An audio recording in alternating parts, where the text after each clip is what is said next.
Good morning, three unknown people in here. Oh, I know two of them now, Steve DeRocco and Hector Gomez. Good morning, Steve. Good morning, Hector.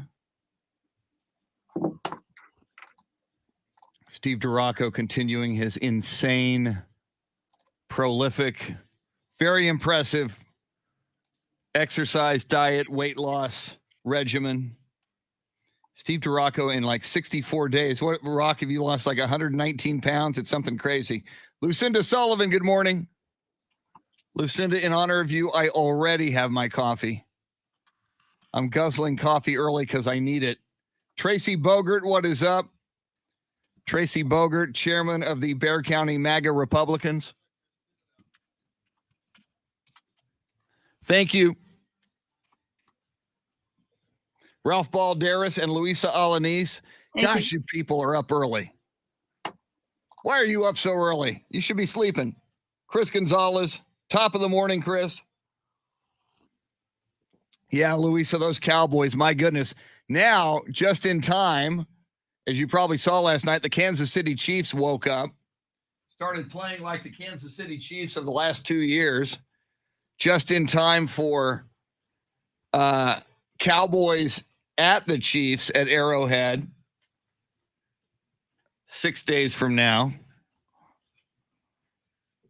Tracy gets up at 4 a.m. Tracy, I get up at 3, unless I got to record commercials in here early, and then I'll get up at about 2:30. Not to try to one-up your wake-up time. 4 is insane for the normal person. Lucinda is already at work. My goodness. Hector Gomez expressing his condolences to Shannon. My God, I can't even wrap my head around that.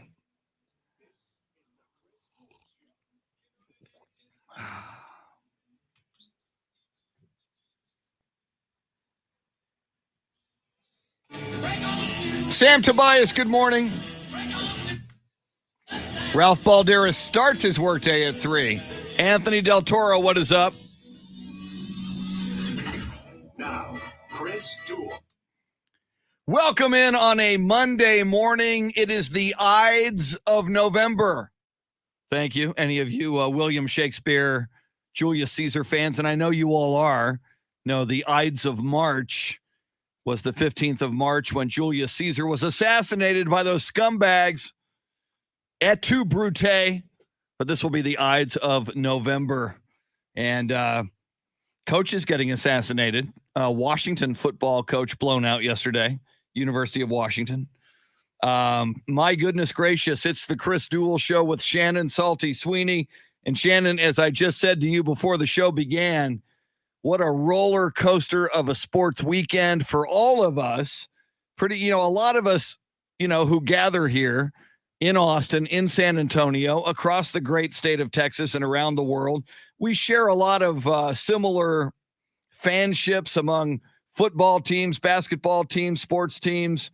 And for you personally, in particular, you go Friday night to the Spurs Mavericks game.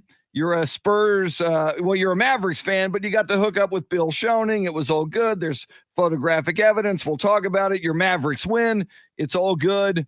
And then on Saturday evening, among other things, and the Cowboys win and all this, Saturday evening, perhaps the historically worst, depending on how you want to frame it, Texas Longhorn loss ever, as in overtime, Kansas beats the Texas Longhorns 57-56.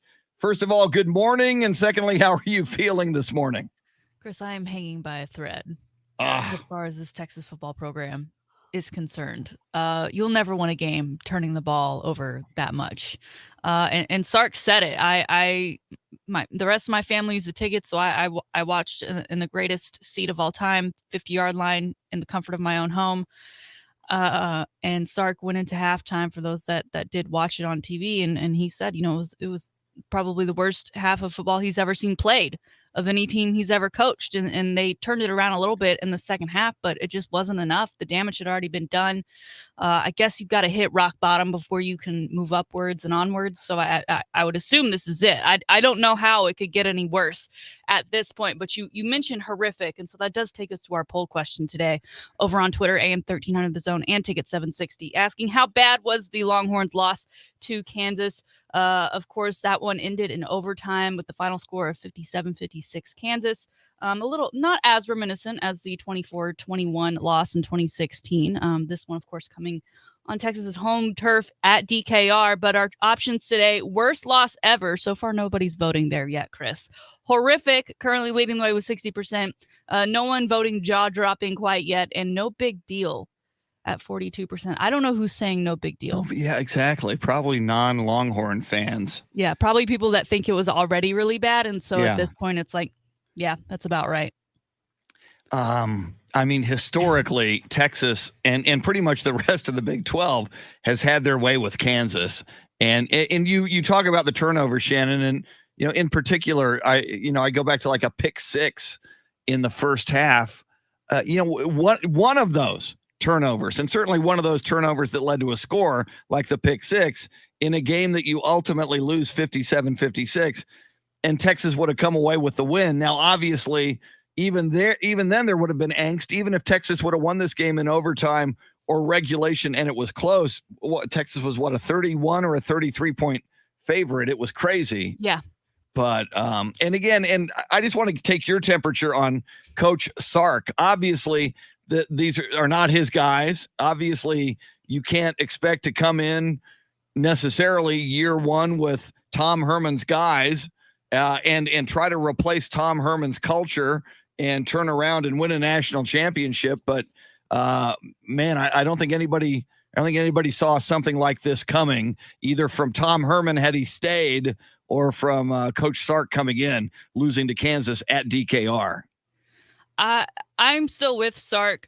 He's continuing to say what we want to hear from him, and that we want the honest truth.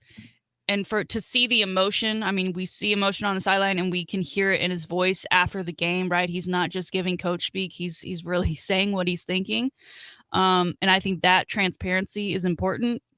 I think it's very clear that there's a huge mental issue. There's a heart issue. There's a physical toughness issue that needs to be fixed within this team. And I'm not going to be surprised if there are assistant coaching changes, just because at this point, with this fan base, something's got to give, right? They've got to be able to point the finger somewhere when the man at the top isn't moving. And the detriment of Charlie Strong and Tom Herman, in my opinion, was hanging on too long to the friends they brought with them to be their coordinators. Charlie Strong was the defensive side. Tom Herman, it was Tim Beck on the offensive side.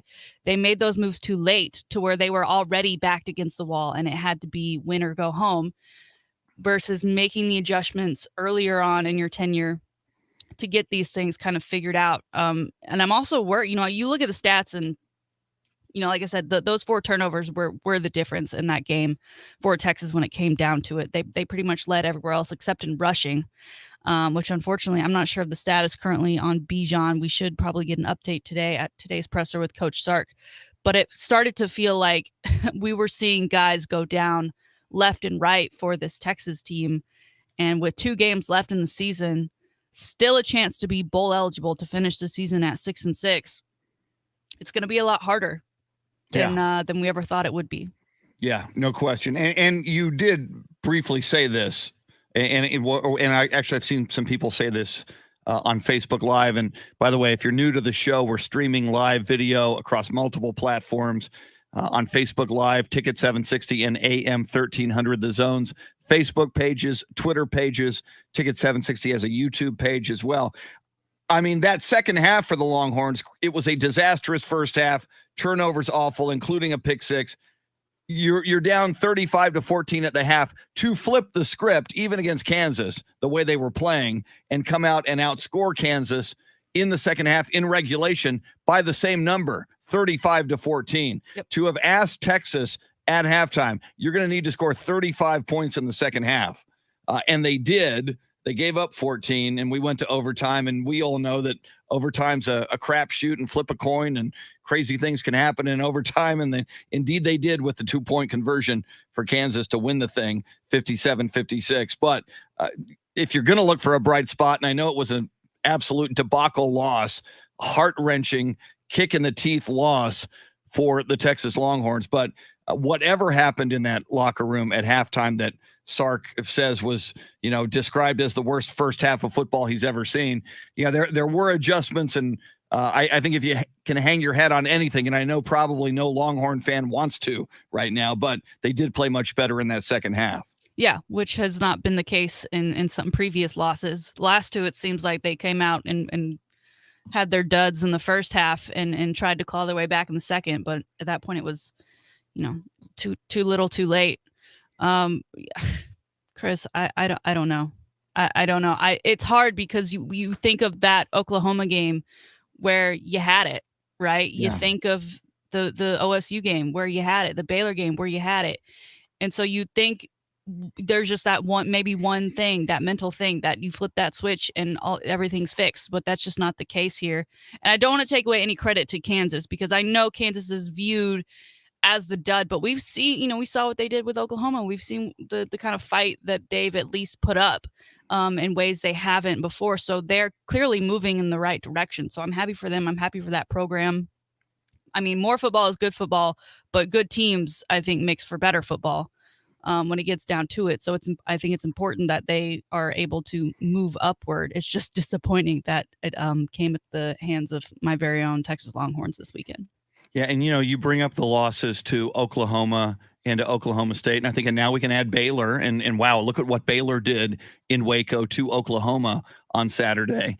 It is amazing, this Texas Longhorns team. We know they can play with some of the best teams in the country, and that would be Oklahoma State, and Baylor, and yet here, they can apparently play up or down to their opponents. Then Kansas happens. Lots to talk about, from the Longhorns to the Cowboys to the Spurs to Shannon's experience at the Spurs game on Friday night. But it is 6:20 right now, and we do this on the 20s. Beginning now, we do it all day and into the night until 9:20. Every hour on the 20s, somebody wins $1,000. And I think that should be you. It's the Grand in Your Hand cash contest. You're going to get a keyword, and you're going to get a place to text it right now. Now, your chance to win $1,000. Text the nationwide keyword WORK to 200-200. You'll get a confirmation text and info. Standard data and message rates apply in this. John Williams. That's WORK. Welcome. 200-200. Work is the keyword. We wish you the best of luck, and you got shots all day long on the 20s to win the $1,000. And again, there is a winner of $1,000 every single hour. The Grand in Your Hand cash contest. By the way, if you want to jump in here and react to anything we're talking about, and we got a lot to talk about on this Monday morning: college football, NFL football, Dallas Cowboys, Texas Longhorns, UTSA Roadrunners. My gosh, it was tight in the fourth quarter. The UTSA was down late in this game, but wound up beating Southern Miss 27-17. They go to 10-0. It is a historic season that they may be talking about 100 years from now, and probably will be one way or another. UTSA head football coach Jeff Traylor will join us at 8:35, as he always does on Monday mornings. Lots to talk about with him. But as I mentioned, if you want to jump in here, anything we're talking about, phone number 800-707-9760, 800-707-9760. And Shannon, we will get back to the Texas Longhorns, but we got to talk a little, and we will talk about the big games throughout the morning, but Dallas Cowboys, they get humiliated against the Los Angeles Rams the Denver Broncos a week previously. They were down 30-0 in the fourth quarter. People were saying they are who we thought they were about the Dallas Cowboys. And this Atlanta Falcons team yesterday coming in was kind of on a roll. The Falcons were starting to win some games. The Dallas Cowboys, Shannon, yesterday said, wait a minute before you bury us. Just watch what we can do. not ironically, but I think fittingly, Dan Quinn, who was blown out by the Falcons in the offseason, he gets a game ball in the locker room after the game. Defensive coordinator now. We said going in, Shannon, he knows the Falcons personnel quite intimately. Has to be very, very satisfying for Dan Quinn, for his defense not to allow a touchdown to the Atlanta Falcons. Cowboys score a club record 29 points in the second quarter. No Cowboys team, Roger Staubach, Troy Aikman, Emmitt Smith, no Cowboys team ever scored 29 points in a quarter. Cowboys did that in the second quarter. They roll to a 43-3 win over the Atlanta Falcons. How you feeling about the Dallas Cowboys now? I feel like they went into that game with the mindset of leave no doubt, right? Because the question was, well, are they for real? If the Denver Broncos can do that to them, are they for real? And they came in and slaughtered the Falcons yesterday. You mentioned Dan Quinn. That defense ends with 3 interceptions. Trayvon Diggs with another one on the season. Everybody that was a part of that team, from the sideline to whoever was on the field, played their role and played it practically perfectly.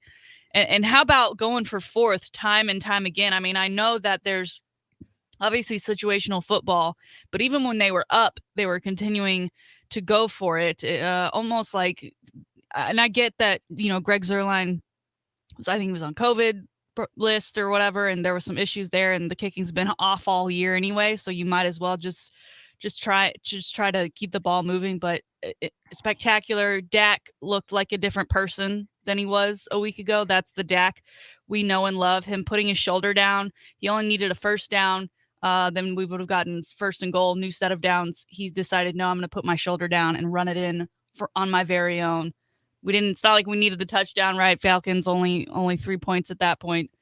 An impressive game all the way around. I mean, we got what we wanted and what we thought we should have gotten, which was garbage time, right? We did see a little Cooper Rush, Zeke and Dak, kind of waiting out the rest of the game on the sidelines. That's just overall a fantastic performance, and I'm happy. This is the Cowboys team that I want to see throughout the rest of the season for sure. Well, and we have a heck of a showdown coming next Sunday because the Kansas City Chiefs woke up last night on Sunday Night Football. They're back to their old form. Patrick Mahomes, 5 touchdowns, 406 yards. Chiefs beat the Raiders 41-14. So it'll be a showdown at Arrowhead Stadium on Sunday. We got so much to cover on this Monday morning. NFL, college football, NBA, things happening on and off the field. We are all over it. She is Shannon Salty Sweeney, the boss man, Brian Gann, making the show go this morning. Chances for you to win 20 after each hour. The Grand in Your Hand cash contest. Salty Shakedown, sports history and sports birthdays coming up in the 7 o'clock hour. And don't forget, we love him, the undefeated head coach of the UTSA Roadrunners, Jeff Traylor, going to join us at 8:35. We are with you till 9. Thanks for hanging out with us on a Monday morning. It's the Chris Duel Show. All right. Who's in here? Tracy Bogart. In fact, I'll scroll up and I'll go in order that I saw you. Steve Duraco, Hector Gomez, Lucinda Sullivan, Tracy Bogart, Luisa Alanis, Ralph Balderas, Amber, who never sleeps, just dances and parties and never sleeps, Chris Gonzalez, Ralph Balderas, who starts work at 3 a.m. My God, I thought I was the leader in work early complaint issues here. Sam Tobias, Anthony Del Toro, Omegatron 66 on YouTube. Welcome in. I think I said John Williams. Beth Settle jumps in here. Good morning, Beth. You are up mucho early this morning. All right. Wes Perkins jumps in here. John Williams says the Kansas City Chiefs, a.k.a. the Dallas Texans. You are historically accurate. Amber says the boys are back in town. Cowboys will beat the Chiefs on Sunday. Man, it is. If they do, that would be a huge win. Because you look at the NFC now, and the Packers look like they're back, whether you like Aaron Rodgers or not. So home field and that first round bye are becoming very, very coveted in that NFC, and I think are going to go a long way. So you had Arizona lose yesterday. Green Bay wins. They're in the driver's seat at the moment. Tampa Bay loses. I'm going to grab some more coffee. I've already had some this morning.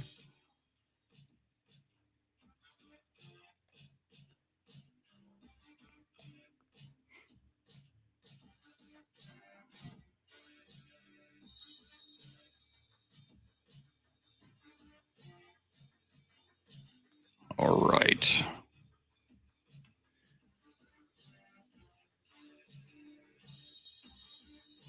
Yeah, Wes. UTSA, my goodness. So cool. Red Raiders walk-off 62-yard field goal. Very good weekend for you, Wes, except for the Spurs. A lost weekend for the Spurs. We don't like that. As I get coffee, Mr. Mike Taylor will sit in with some glare on him for your viewing pleasure. My big old coffee container.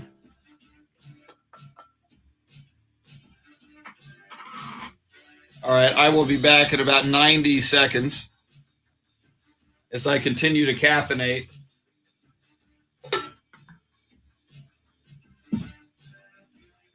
Talk amongst yourselves.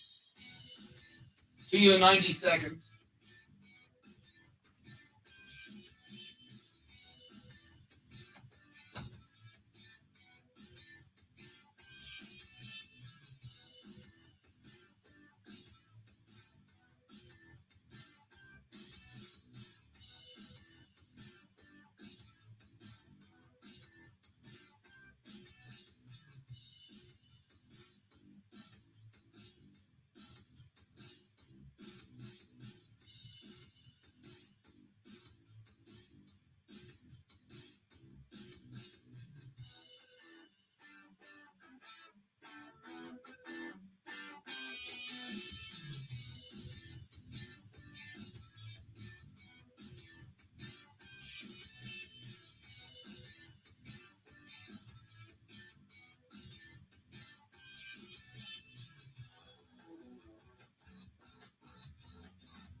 Thank you, Mike Taylor.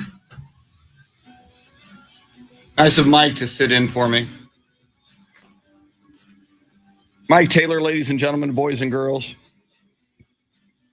4 to 7. You know him. You'll love him. You can't get enough of him.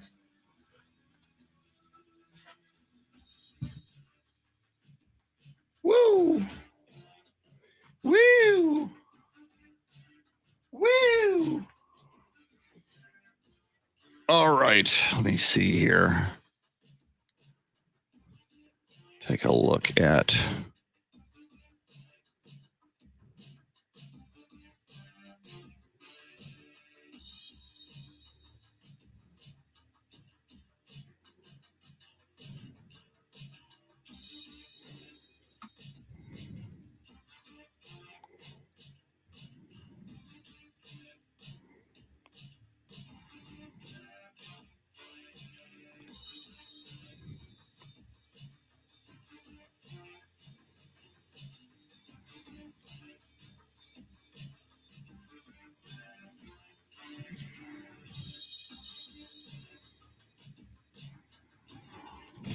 Oh!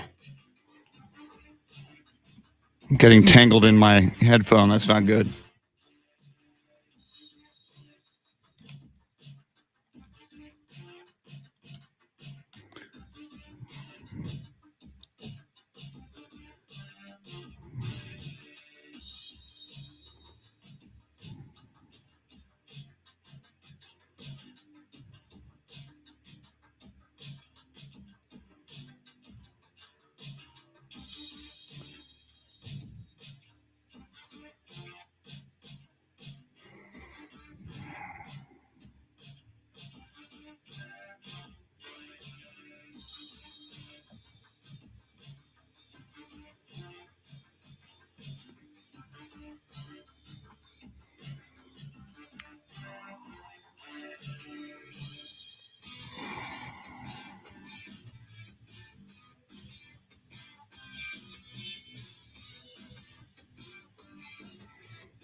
Anthony says, what does the heart and flag by my name mean? I don't know, Anthony.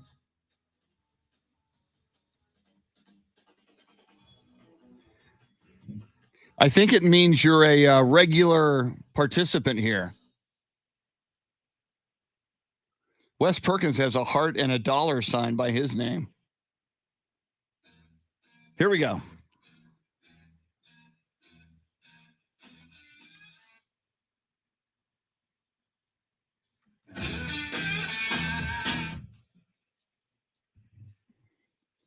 It's the Chris Duel Show with Shannon Salty Sweeney. Join in by dialing 1-800-707-9760. Little Purple Haze by Jimi Hendrix. The Spurs were in a purple haze yesterday at Staples Center in Los Angeles. Of course, purple being one of the prime colors of the Los Angeles Lakers. I used to, when I went to USC, Shannon, I used to live in LA. I always thought, and I know you're not a classic rock and roll person like I am, but Jimi Hendrix Purple Haze is such a classic. I always thought the Lakers should just own it, and that should be what they come out to. Starting lineups for every Laker game. That music, Purple Haze by Jimi Hendrix, would have been perfect but they didn't listen to me. So. Well, is that good? Because that's a new one that I didn't tell you, but I threw in some more songs for. So you our chose changing Purple producers Haze? to. Yeah, I tried to think of you Wow. and something that you like the good instrumentals. You said you like a good guitar solo, and obviously Jimi Hendrix, probably one of the best to ever do it. So. I am impressed. All right, I feel that makes me Brian feel. Gann. That makes me. I mean, he is choosing from our selection. Okay, so it was a joint choice by the two of you. But I feel good about myself that when I picked some more music that one is approved by you as well. And perfect timing. Sadly, perfect timing after the Spurs lose in LA yesterday, a day game to the Lakers. Spurs, by the way, stay in Los Angeles, where they will take on the Clippers in the same building, Staples Center, tomorrow night. That's a 9:30 tip-off tomorrow night. You can catch that pregame at 9 on Spurs Radio 1200 WOAI and the Spurs Radio Network. So that was another, Shannon, for those of us who are Longhorns fans and Spurs fans, that was it was a lost weekend for the Spurs, losing Friday night, much to your glee. And we'll get into your trip to the AT&T Center, where you had a moment, an encounter, a photo opportunity with Bill Schoening, the voice of the San Antonio Spurs, on Friday night. Spurs lose that one to Dallas. Spurs go on the road to L.A. and lose in L.A. yesterday in a Purple Haze. So we will certainly, coming up, you've got to tell us all about your first ever Spurs Mavericks Odyssey.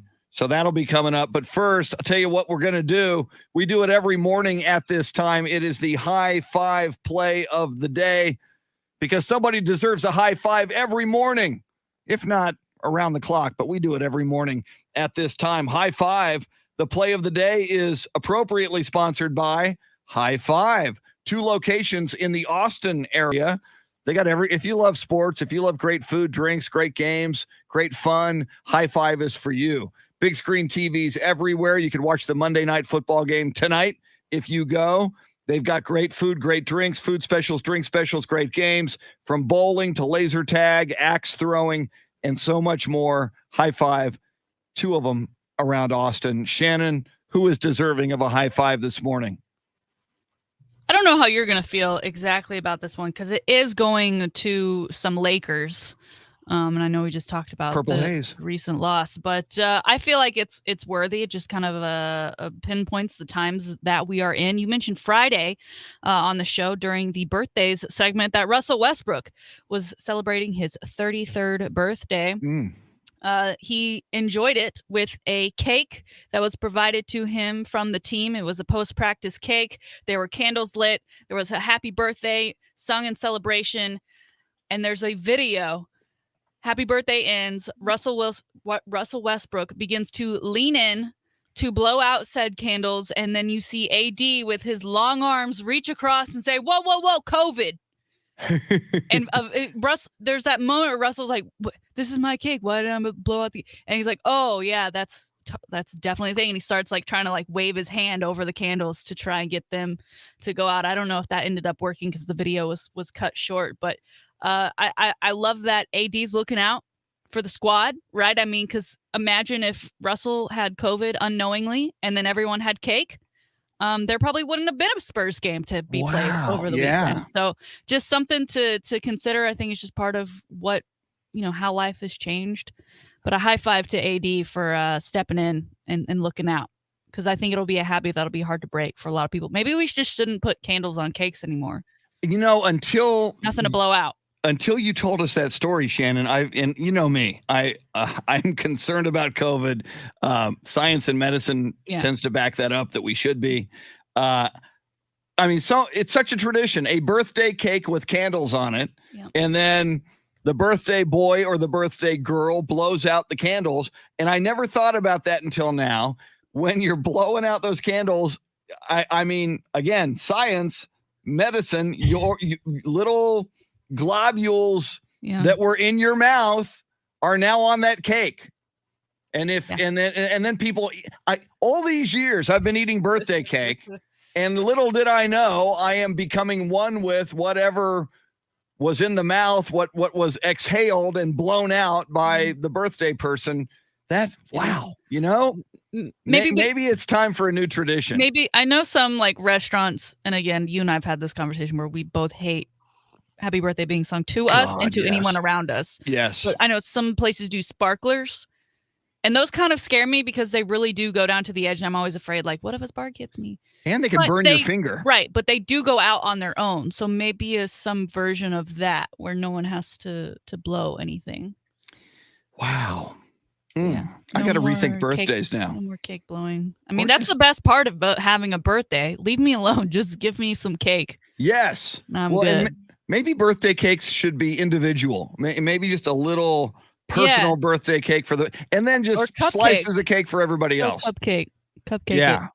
There you go. A birthday cake with no candles on it. And then we put a cupcake in front of you with a candle or with those numbers on it. Yeah. Indicating your birthday. If you want to blow your spit on there before you eat it, have at it. Gosh. It's not on me. What a strange new world we live in. All right, Shannon. Friday night. You were in here in studio on Friday. And by the way, that was great fun. Yes, it was. And you and I went out for tacos afterwards. Well, actually, we did. You went out for taco. You only had one taco. I had two. How do you have? And I admire your restraint.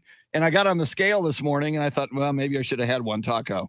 I've still got 30 pounds to lose, probably. But I mean, when I go to a taco place, I can't have taco. I've got to have at least two, which I did. But you were very restrained and only had one. Well, I've never been there before, and I like to test the waters, right? Because there are some places where you order your ingredients, and there's like a pinch of each ingredient, and you're like, where's the rest? This isn't enough. But there are taco places that, I mean, it's like, I need extra tortillas. This is enough for 4.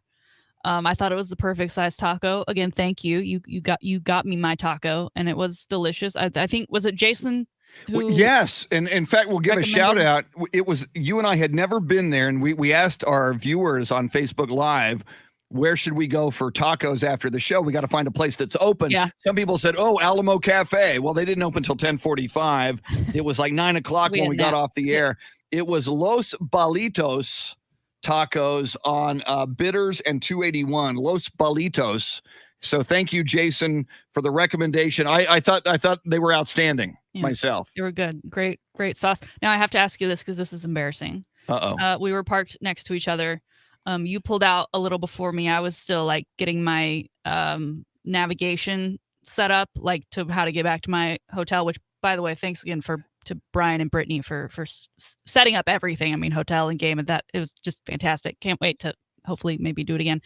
But I'm wondering if you heard my car start beeping, because I turned my car on and it flipped out on me, and it took me forever to turn off the alarm.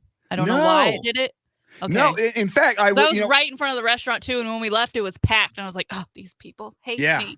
No, in fact, though, as soon as I pulled out of the parking lot and I was about to turn on Bitters, I was going to see if you were behind me, and I couldn't spot you behind me. That's because I was having a moment. See, I felt in the parking lot. I should, when friends leave an establishment and I broke the code, you should always. I'm usually pretty good at this when I'm with, especially at night, if. We're like, especially if there might be some cocktails involved, and don't ever drink impaired, get an Uber, get a designated driver. But I am usually pretty good at making sure I see the other vehicle rolling in case that person's car doesn't start or has a problem. And I guess in my sleep-deprived state on Friday morning, I broke the code. I didn't make sure you were rolling. You were taking. I was taking so long because I also needed. I got gas as well, and so I didn't really leave the parking lot for another 10 minutes because I got gas at the gas station nearby. It was a moment, and when your car does that, you're supposed to hit the lock button on your key fob, right? See, I don't even know the official way to make it stop. I was just pressing every button everywhere, turning my car off and on repeatedly until it stopped. I don't know what actually did it. So I'm still not prepared for the next time it occurs. We'll have to ask a car expert who knows those kind of things. All right. So talk to me about your AT&T Center experience. We saw a photo. You went very early, which it's what I do. If I'm going to go to a stadium or an arena that I don't go to a lot, I want the full game day or game night experience. How was your Friday night Spurs versus Mavericks experience at the AT&T Center? Well, I went really early because I didn't really do anything. After we had tacos, I was in the hotel the rest of the day. My foot's been bothering me. I didn't want to walk around and then not feel like walking around the stadium once I got there. So I went a little early with the suite, the company suite. We're allowed, I guess, earlier entrance than others. So I was able to walk around the arena. Woo. It wasn't very crowded. I got up there. There was an attendant there, and I walk in. I'm the only one. He says, "Is this your first time?" I said, "Yes, sir." He said, "I have a couple of ground rules for you." He said, "No running in front of the bar. No jumping on the couches and the furniture. I will allow you to dance on the tables and the bar tops." And I said, "I don't think you want that. I'm not a very good dancer." He said, "That might be true, but I still tip very well." We became friends immediately. Beautiful. And he hooked me up with some beers throughout the night. I never really left my seat during the game because every time I thought, okay, I'm going to get more brownies, I'm going to whatever, he would just come through. He was amazing. I wish I got his name. He was also a vet, which was fantastic. Thanked him for his service, heard a little bit about what he did and some of his basketball fandom journeys he's had throughout his life. So that was fantastic. The game itself, obviously not much of a thriller compared to the last couple. Mavs kind of had their way for most of the game. Spurs were doing great from 3 though to start early. I mean, they were, and I was like, did I coach them into this on the radio and they listened to me and now they're going to start doing it like today? It ended up working out in my favor. Before tip, I did go down to section 110, which is where our man Bill Schoening is set up for those radio broadcasts. It was a very quick meet and greet, like meeting your favorite celebrity, I presume, where they just kind of shovel you in, shovel you up, because he is a very busy man. You were on the other side with him back in studio, so I'm sure you know how quick it was. Yeah. But it was nice to meet him, say hello, shake his hand. We got a picture. I then went back to the suite to like look at the picture, to post it and send it to you, and that's when I realized this man did this on purpose. He knew those 5 championship banners would be hanging just so perfectly over my head during this picture. And his friend Wally, who took it, did an amazing job at framing the whole thing. But I felt a little used at that moment. But the picture's out there. It does exist. It was a world premiere. Salty and Spurs Radio together at last. And ultimately, just a great game. I really enjoyed the Fiesta uniforms. They debuted those. Those looked really great. I was fascinated watching the Coyote run around and interacting with all the little children's. I did not meet him. The attendant did try to help me out. He was like, he's over there. Go get a picture with him. By the time I got out there, he was gone. The green eyes scare me. I've said it before. The green eyes scare me. So I'm kind of glad I didn't get that close to him. But great time. As you mentioned, the Spurs debuted their new City Edition Fiesta jerseys. Part of what I'm bummed out about, I was hoping those would be good luck jerseys. I was hoping the Spurs could go undefeated in those jerseys and those uniforms. And, of course, they lose pretty convincingly to the Mavs. But and again, I can't be partial because I'm a Spurs homer since day one in 1973. As an outsider and even as a foe on because you're a Mavericks fan, on Friday night, you like the new Spurs Fiesta uniforms. Yeah, I thought they looked clean. Obviously the court is still, I love that court, Fiesta court as well. And also I did overhear a lot of kind of disappointed Spurs fans as I was walking around. They were obviously going to the shops. I think a lot of them expected those uniforms to be on sale. They're not on sale, I believe, until next week. I think I heard today, actually. Today? I think I heard Monday, November 15th. I'll check that. You're right. Bill made that announcement yesterday on the broadcast. So people were disappointed that they weren't able to get them then. So if anything, I would say maybe the good luck charm will come once others are also wearing those City Edition uniforms, because it's City Edition. It's about community. It's about everyone. Yes. So just the Spurs wearing, that's not enough. You've got to have everybody else involved as well. So I think that should be part of it. And I meant to tell you, the Iceman was sitting courtside, and then like really late in the game, they were doing like a fan cam and they go to a suite. I still don't know where it was in relation to where I was, but Manu was in the house. Sweet. So I felt like that was like an extra bonus of my visit to see those two Yeah, you were in the same arena as Spurs greatness, the Iceman, George Gervin, and Manu Ginobili. I just let it wash over me. And most nights, and I imagine they would have put him on the big screen, most nights David Robinson is sitting courtside.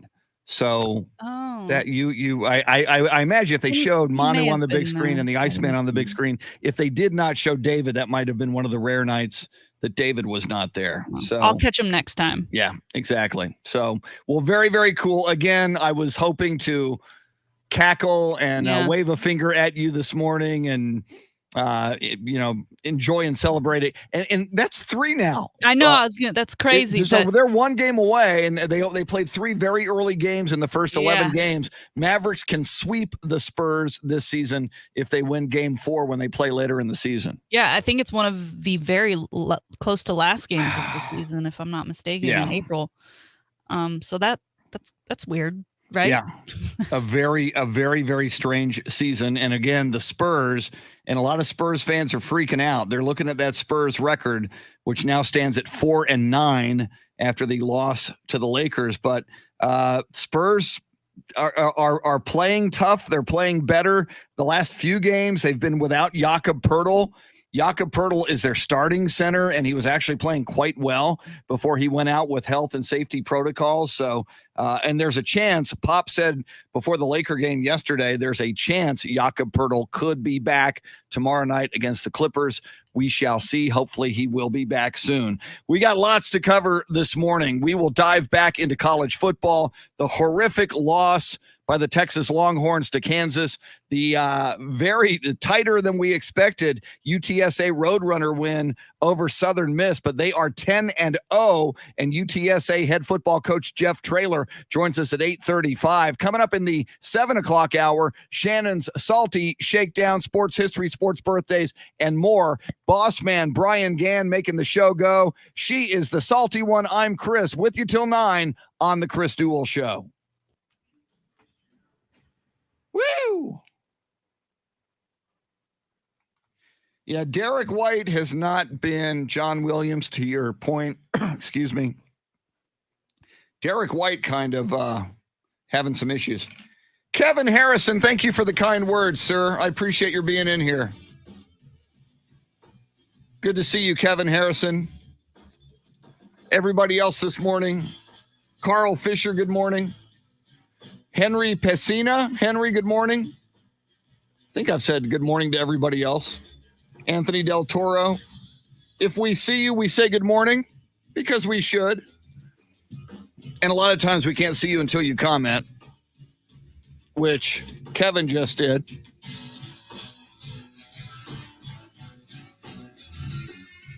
Oh, that's loud. Loud. It's so loud. Yeah, tomorrow night, it is a West Coast Spurs game, which is a 9:40 start, which means I'm not getting out of here till like midnight or 12:30 with the 3 a.m. wake-up call. That's maybe 2.5 hours of sleep if the melatonin gummies kick in. My God. Luis, I did not take the company poster, no. But I am hoping, I'm going to our new studios today. I am hoping that we have similar pictures around and that there's a JT one that I can enjoy when I go into the office each morning. Yeah, you can take it before everybody moves into the new studio so that it won't even be missed. Yeah, or move it around to where it's like suits me better. Exactly. Right over your work area. Do it every day without going out of my way. Christopher Sanchez, good morning. Coffee emoji, Christopher. That's exactly what I'm eating up right now. Thanks for the love, Kevin. Appreciate it. Yeah, I haven't seen Kevin's name in here before, so good to see Kevin Harrison in here. All right. Here's Mike Taylor, ladies and gentlemen. I'll be back in 90 seconds.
Thank you, Mike.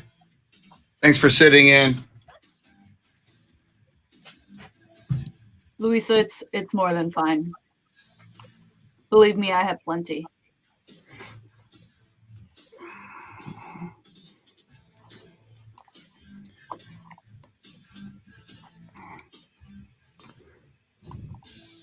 So, Shannon, I see you sent a link to that Jeff Traylor audio.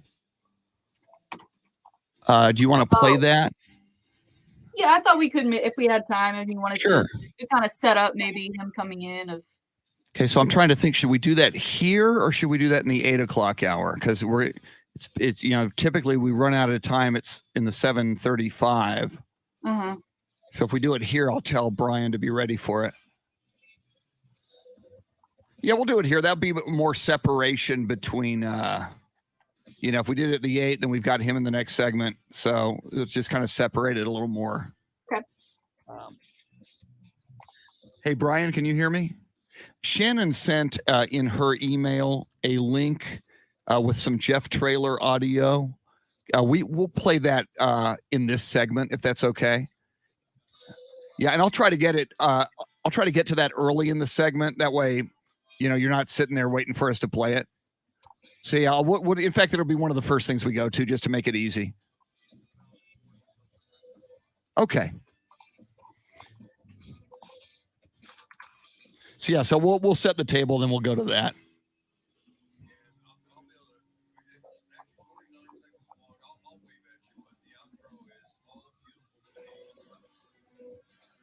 Great, thank you. That helps me.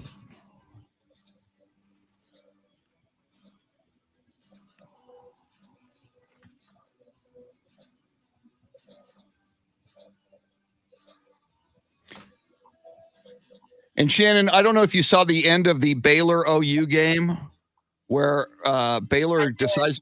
That was an amazing finish. So maybe we'll get into that here as well. Maybe we'll start UTSA, talk Baylor, the end of that game, and then maybe get back to Texas and Cowboys and upcoming Cowboys Chiefs. See, I had a story on that.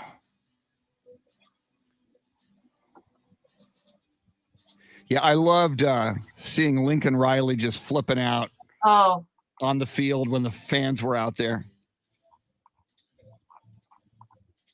There it is. And I've got mixed emotions on that. On one level, you just let the game end, you take a knee, but on another, the Baylor coach Dave Aranda pointing out that those 3 points could matter in a tiebreaker down the line. So and Lincoln Riley being upset that they had a 10-point lead and they wanted to kick a field goal when he scores. I'm seeing, they were up over nobody opponent WCU 69-0, and there's a minute and a half left in the game, and he goes for another touchdown to make it 76-0. Like, there you go. Yeah. What goes around comes around. And that game didn't even matter. Yeah. As far as the conference is concerned. Welcome, Anthony. Anthony says Lincoln Riley's a crybaby. Yeah, not a lot of dignity there in defeat there at the end.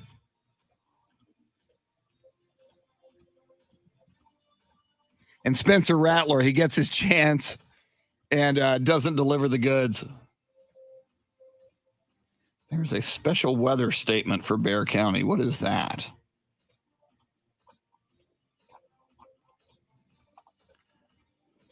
My Weather Channel app gave me a special weather statement for dense fog this morning until 10 a.m. Okay.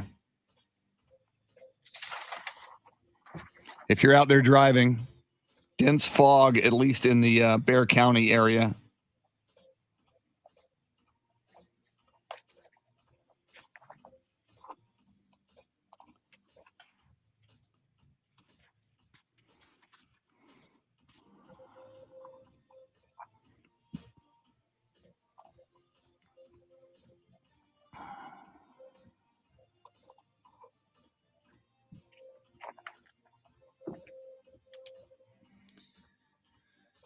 Anthony says, congrats to UTSA coaches.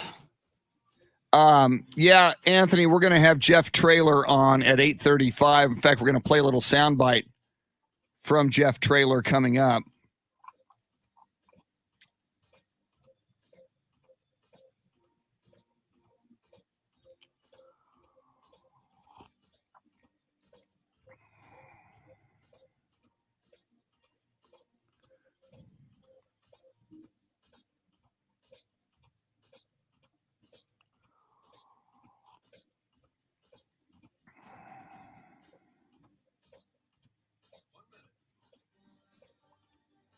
Thank you.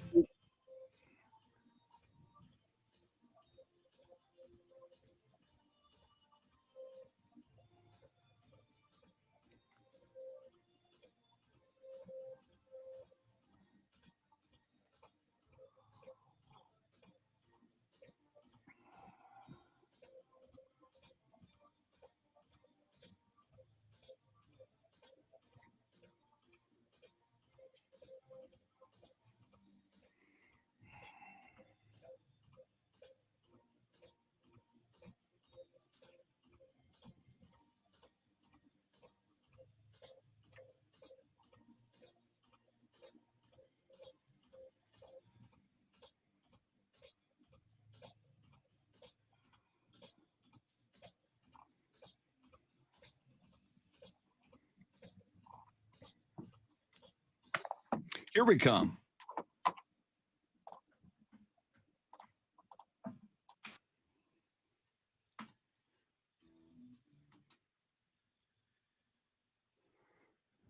This is the Chris Duel Show.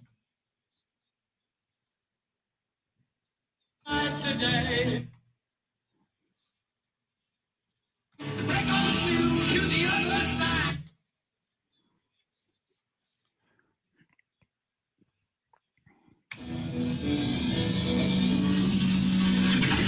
Now, Chris Duel. It is just another Manic Monday after a roller coaster of a weekend for so many of the sports teams we cover and follow, and that we and many of our listeners are fans of. A very mixed bag, highs and lows, very high highs and very low lows. Of course, I'm talking about the Texas Longhorns loss to Kansas, which was stunning. It's our poll question this morning. We'll dive back into that. Highest high has got to be the Dallas Cowboys absolutely annihilating the Atlanta Falcons along the way. A lost weekend for the San Antonio Spurs, losing on Friday night to the Dallas Mavericks, yesterday afternoon on the road at LA to the Lakers. They'll take on the Clippers tomorrow night at Staples Center. It's the Chris Duel Show with Shannon Salty Sweeney. And Shannon, nail biting at the Alamo Dome on Saturday afternoon as the Southern Miss Golden Eagles came in at 1-8, UTSA at 9-0. UTSA was more than a 30-point favorite, so most of us assumed it would be an easy victory for UTSA. However, they trailed much of the game. They trailed deep into the third quarter. In fact, didn't even score to tie the game until the final play of the third quarter, tied it at 17-17, and that score remained tied until less than 5 minutes remained in the game. Hunter Duplessis, a field goal from 24 yards with 4:39 to play, and then after a turnover, UTSA adds another touchdown on a Sincere McCormick, a 9-yard touchdown run. Shannon, your thoughts of the UTSA Roadrunners, 10-0, but could have lost to a 1-8 team at home on Saturday. Trap games exist, but good teams find a way to win. I mean, we were talking about Texas, they would have lost this game. There's no question, right? But UTSA and that coaching staff, I mean, that just speaks to their culture and their commitment that they have to winning and to come out on top and be able to just move on to the next. Coach Traylor is already thinking about this coming weekend. And, I thought it was great to see how many fans were in the stands. I think it was like closer to 30,000 this time around. And I think they're hoping for more. I was for the hoping next for game. upwards of 40 myself, but that's the way it goes. But But we're they were getting there. loud. There's improvement. Yeah. And it's great. And so when you keep winning and you win, even if it is in this fashion, everyone likes a good close game from time to time. As long as you win in the end, that's what matters, right? So I'm happy for them as always, and keep it going. You're almost there. Well, we'll speak with UTSA head football coach Jeff Traylor live at 8:35. But Shannon, and you found this audio after the game. Now, the next week on Saturday, it's UAB, University Alabama Birmingham, the Blazers. They are 5-1 in Conference USA. UTSA is 6-0. If UAB beats UTSA, they would kill the winning streak at 10-0. Secondly, they would get the edge in the conference standings as far as going to the Conference USA championship game. So UAB 7-3 overall. They're 5-1 in the conference. So much on the line this coming Saturday at the Alamo Dome for the UTSA Roadrunners. Let's listen in to some post-game comments from UTSA head football coach Jeff Traylor. Puts us in a great position. We had a terrible taste in our mouth last year when we left Birmingham. And we know we're a much better team. They're a really good team. And to be a champ, you got to beat the champs. And the champs are coming here Saturday. They've won it 3 times in a row. To win the first one's always the hardest one. Once you win the first one, you learn how to do it. Tonight was a great learning step for us. As I said earlier, I've never had a year where you went through it all just clean. You got to win some of them ugly. Y'all call them ugly. We just call them wins, right? But I understand the perspective. I understand what that means, an ugly win. But there is no such thing as an ugly win. They're all beautiful to me. Wow. I love that the one line right there in the middle, Shannon. Y'all all call them ugly. We call them wins. That's quintessential Jeff Traylor right there. Put that on a t-shirt. Yes. It's so exciting. I'm looking forward to that one. I know a lot of people are hoping to get game day to come to town. So I ask you this, Chris, because I'm looking at week 12, and there are 2 matchups that currently feature ranked opponents as far as the AP poll is concerned. 21 Arkansas, number 2 Alabama. And then number 4 Oregon versus number 24 Utah. If I'm not mistaken, Oregon's already been featured on game day this year. Ooh. So that would be my argument against them. And then I would just kind of assume that Alabama or Arkansas has been a part of one at some point. So you are you're leading the committee to bring game day to San Antonio for this game. What are your big bullet points here? My big bullet point to the committee would be, we've seen Arkansas, Alabama, even if it wasn't this year, and it probably was. We've seen it so many times. Oregon, and you point out Oregon's been on it this year, but even if it wasn't, this is new. There's something special. There's something historic going on in San Antonio with UTSA. I say college football game day, freshen it up. And they should know, and everybody should know, the San Antonio sports experience via the Alamo Bowl every year. Fans from both fan bases come and absolutely love the Riverwalk. I mean, you were just here, Shannon, for the Spurs Mavs, the downtown experience, the Riverwalk, the food, the fans. I just think it would be an opportunity for college football game day to show a whole new fan base and experience they've not been showcasing. And secondly, at 10-0, Shannon, the UTSA Roadrunners, granted, we all know they won't get into the college football playoff, but they have an opportunity, if they win the next 2 games, to go 12-0 and then win the conference championship game 13-0, win a bowl game 14-0. They could do something so historic for their program and for college football. It is so rare to win all those games. And it could be something that will be talked about for generations.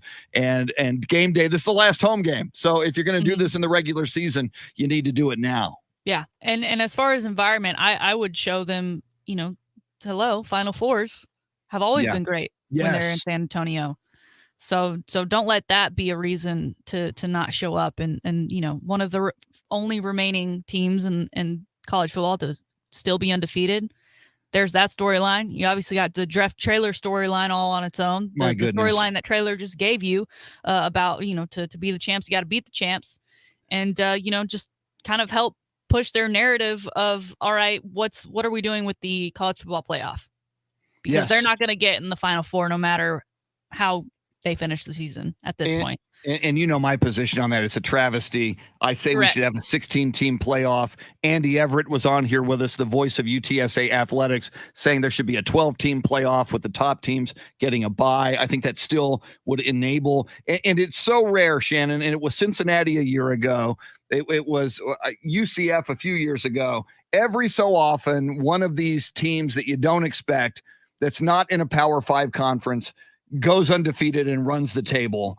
And again, I keep going back to the NCAA tournament. You and I have discussed it. The whole Cinderella angle is a great storyline and one of the reasons we love it. Same with baseball, although not as big as the NCAA tournament or football.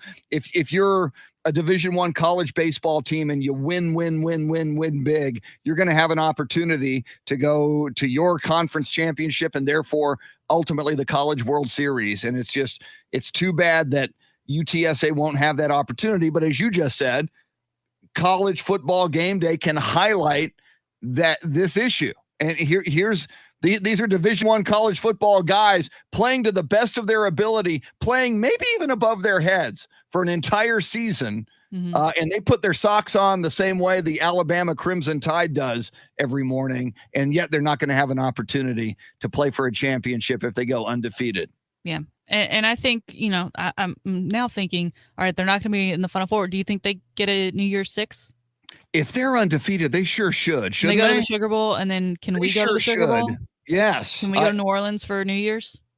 Let's do it. Ring in 2022 with the Roadrunners. We got Brian Gann here. Just he's the boss man. I'm sure he's like throwing dollar bills in the air right now. Like if UTSA is undefeated, we are the flagship.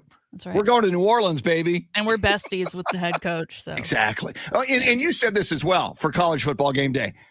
Jeff Traylor is a superstar. He's on the Jim Rome show. More and more national television and radio programs are discovering Jeff Traylor. He is like a central casting, quintessential, perfect Texas college football head coach who used to be a high school football head coach. I mean, he's just must-see TV, must-listen radio gold anytime he's in front of a microphone. We can't say enough good things about him. One of the first tweets he had after the win over the weekend was a shout-out to the student section. They have like a student section GoPro going on. That was a cool video. But he praised the students for coming out, and he said he'd be back on campus this week passing out free food. So now I need to know what free food he's passing out, because I think he's done breakfast tacos. He did cookies last time. Yeah. What are we waiting for this time? Were we hot? Are we cold? Is it ice cream? That's on my question list for him today. The important things. You alluded, Shannon, to the crowd in the Alamo Dome, and while I wanted 40,000 plus, it was more like 30,000 plus. However, I was listening to the radio broadcast with Andy Everett, Pat Evans, and company. And they were even commenting in that fourth quarter when UTSA was coming back. And it was so loud in that Alamo Dome. And it might have been Pat Evans who said, are we sure? Yeah, because there's a drive to build an open air stadium close to the UTSA campus because that's just the way it's normally done in Division I college football. The Alamo Dome is a significant distance away from the UTSA North campus, the standard. I know there's a downtown campus, but the main campus, 1604 out there where the main UTSA campus is. It was so loud, it kind of made the point was being made on the radio broadcast. It's so loud in here with 30,000 people. Are you sure you want an open air stadium when you build one, or maybe do you want to keep it enclosed like this? Part of the home field advantage could be if UTSA continues to ascend, and many people believe they will, have a closed stadium and just make a lot of noise in there. Could be, and plus it's San Antonio, it's hot. Maybe you do want to, or maybe a retractable roof like they have in Houston. There you go. Fancy. I'm all for it. I'm all for them getting a new stadium to really call their own. Yeah, that's part of the goal. And God bless new athletic director Lisa Campos, Dr. Lisa Campos, who we've had on the show. She came in with a reputation for fundraising. She came in with a reputation for a big vision to really, really upgrade what's happening at UTSA, and sure looks that way. A new athletic facility already coming that has come online this year, and who knows what might be next. Final thing I want to mention about UTSA, and Shannon, you kind of alluded to it, and Coach did with the ugly win. They call it a win. We in the media call it an ugly win. Maybe that was just what the doctor ordered for UAB, which is a 7-3 team, which is the defending Conference USA champions. You know, if UTSA would have had their way with Southern Miss, 18 to 22-year-olds, maybe they would have been feeling really good about themselves going into UAB. A little bit of a scare here the week before your biggest game of the season might be a really good thing for them right now, since this is all new territory, including the chances of a championship this year. Yeah, I mean, we talked to Traylor, and he's all about not eating the cheese, and it's hard not to eat the cheese when you're sitting there undefeated. That maybe this was a moment to say, all right, whatever cheese we've eaten, let that be enough for now. Let's talk more college football. Did you see the end of the Baylor OU game? We'll get into that. We'll talk more Longhorns, Cowboys, and more. But right now, it is 7:20. We do this on the 20s all day long, starting at 6:20. Somebody wins $1,000 every single hour. When we do this, it could be you. It is the Grand in Your Hand cash contest. Here it is. Now, your chance to win Chris Gonzalez, $1,000. Dean Stone, Keyword Jason Paniagua. 200. You'll get a confirmation text and info. Standard data and message rates apply in this nationwide contest. That's deposit to 200. Deposit. I don't know if I would deposit the whole $1,000 if I won it. I might. It's the holidays, Shannon. I might do some spending. I might spend some of that. I'm just saying. On you or someone else? Oh, someone else. Okay. Someone else. I'm a giver. I'm like Gandhi. I give.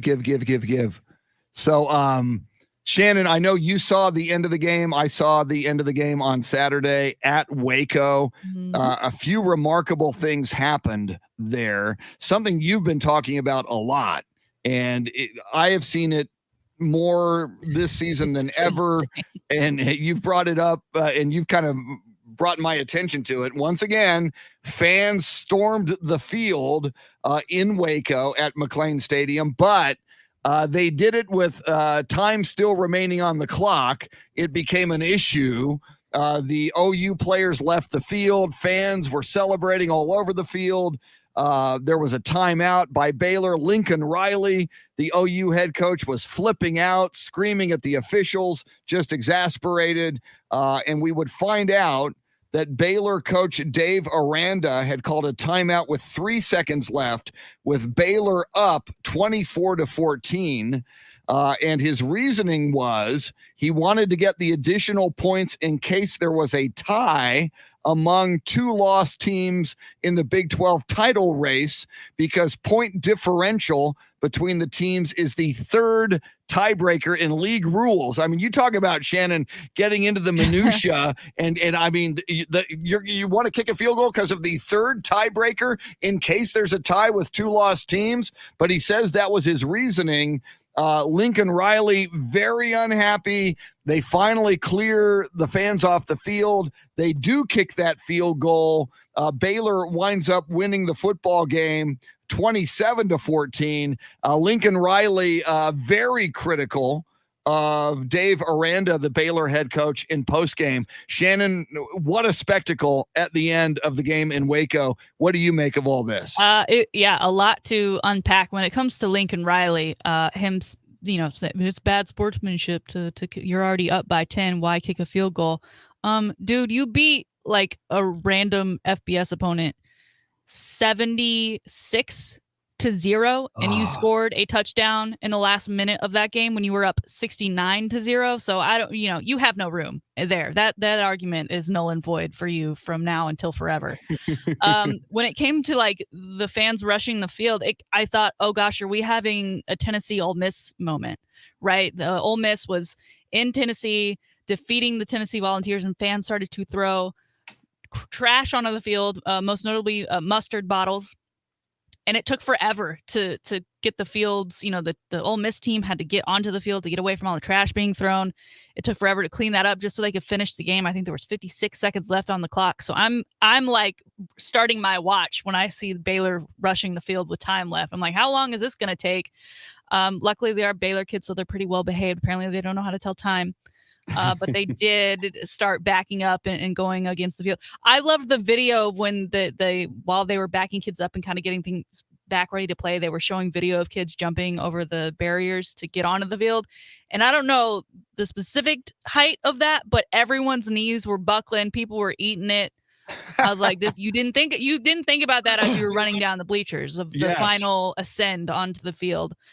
Also interesting was Lincoln Riley. Apparently there's a rule that the defense doesn't need to be, you can't have more than 11 players, but you could put 3 players out there if you wanted to. You could put no players out there if you wanted to. They don't really need to have the full crew. Lincoln had sent the team into the locker room. He was like, forget it. Yep. Especially with the crowd coming onto the field.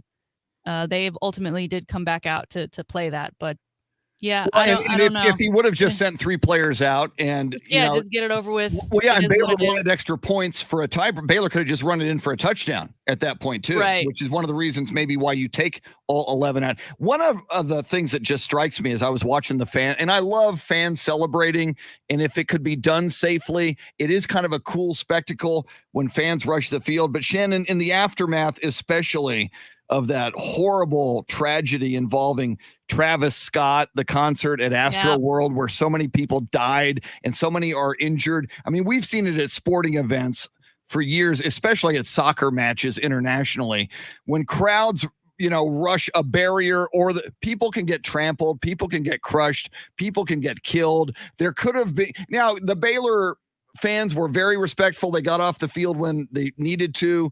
But, I mean, you could even have some fans going after an OU player who then might lash out, and God knows what could happen. I just think, and if that does happen, if a fan were severely injured or killed, there'd be a huge lawsuit against the universities, against the stadium, against the city, against the NCAA. I think as much as I enjoy the spectacle of crowds rushing on the field, if I'm the NCAA, they got to find a way to stop this. Yeah, because it just takes one, right? Yeah. I mean, and that's kind of, we talked about all the SEC rushings onto the fields this year and the fines that different schools have been handed out.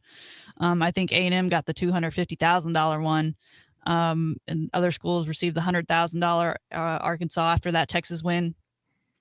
They do that to get on the schools to employ more security guards to make sure that everyone is aware, but it's hard when you're not able to have as many security guards as there are people, and there's always probably going to be one bad egg. So I think as just a fan base, you need to be like, hey, let's act like we've been there before. Let's celebrate. It's not that they're trying to say you can't have fun. Yeah. They just want you to have safe fun, and part of that is to remain off the field, especially, you mentioned players. I mean, especially if they're on the losing side, they just want to get out of there. The winning side, they also just want to get out of there because they want to go on and celebrate. They're in different moods. They're still all in their gear, so it's just a mess. So luckily that wasn't the case. The only people that got hurt again were those buckling knees, Baylor fans jumping on the field.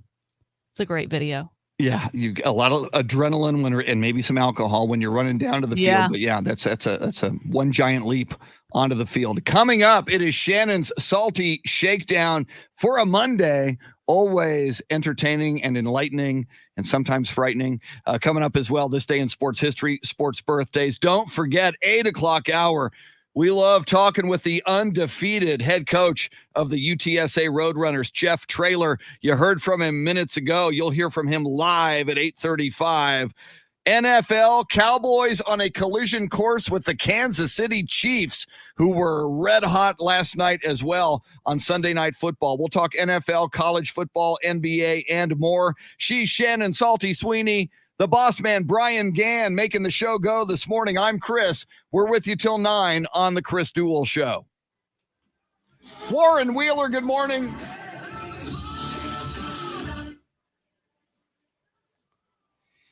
Warren says Texas football is in shambles. Sark is in over his head. Warren, I would say yes and no. I mean, it's Tom Herman's kids for the most part. It's trying to rebuild that culture.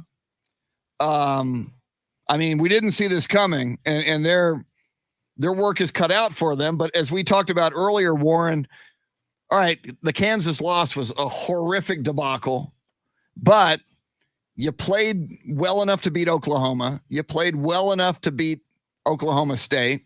You played well enough to beat Baylor. You didn't. You let those get away. So it is weird for multiple quarters with a double-digit lead against Oklahoma, Oklahoma State, and Baylor. You were right there with these highly ranked top 10 teams. And then you get blown out, not blown out. Then you blow the game against Kansas. You were kind of blown out in the first half, 35-14. So it's weird, Warren. I don't think Sark is in over his head. I think he's got a lot of work to do. And as Shannon said, I think you got to look at your coaching staff and reevaluate and bring in some really hungry assistants who can help you, turn that program around. I mean, you look at Dallas, and I know it's pro football versus college, but Dan Quinn, they found a guy who would be very, very hungry, and he got a game ball yesterday for keeping his former team, the Atlanta Falcons, from even scoring a touchdown. I think you've got to survey the landscape and find some very, very hungry, talented assistants like Dallas did with Dan Quinn. And they got to be out there. Your job is to find them. And if you can't get assistants to come to Texas, where you are on the cusp of doing something big, it ain't like finding assistants to come to Louisville. Notice you have to say, you can't say Louisville. You have to say Louisville. It almost is like Louisville. You almost have to cough it out of your mouth. It's like you got a feather in your mouth. Louisville. Excuse me. Are you choking? Can I give you the Heimlich? Louisville. So weird. It's actually Louisville, if we're going to be technical. Louisville.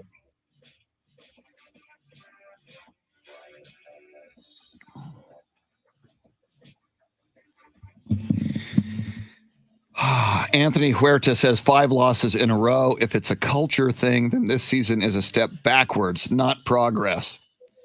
Yeah, Anthony, probably a lot of people making that argument right now. But again, Sark comes in here trying to clean up the Tom Herman mess. And those are Tom Herman kids out there. And those are kids coming off the Tom Herman culture. So, I think you have to give Sark a couple of years here to instill his culture and to start getting his players. Chris Gonzalez, Texas has bad mojo. I would not want to coach or play there. Wow. They're, Chris, they are forget the education you get when you come to Texas. They're having a rough moment, but my God, they're one of the most iconic colleges, programs, brands anywhere. Louisa says, I still support Coach Sark. There you go.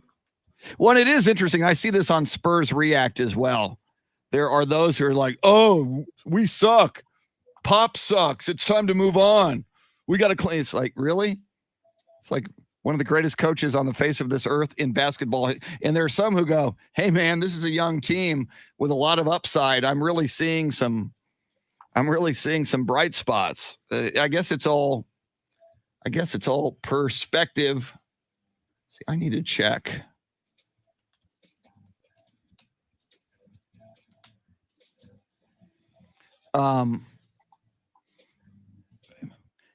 Texas, like USC, which is also down this year and looking for a head coach.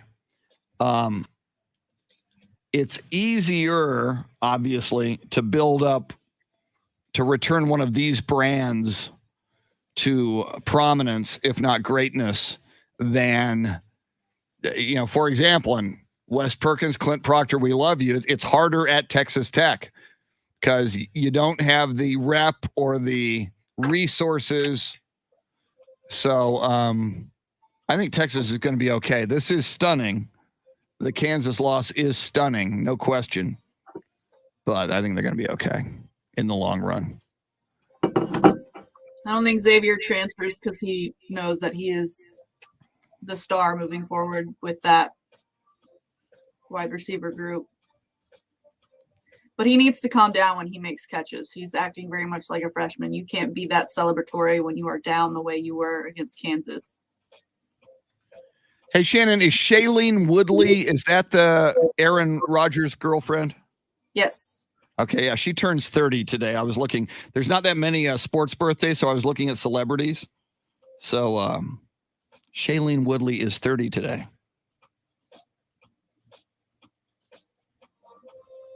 And I didn't know she was in Big Little Lies, which is a great series. I didn't know that was her in that.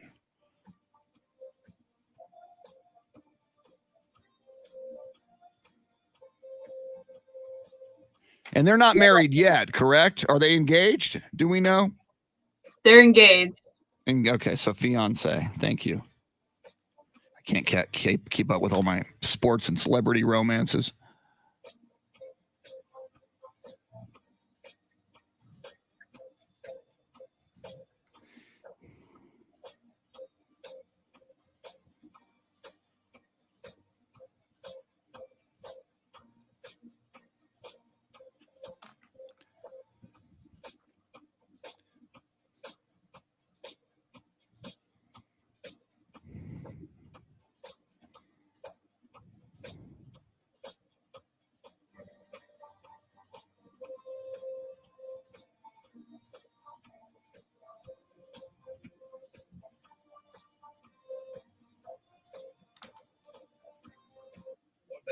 Thank you. Thank you.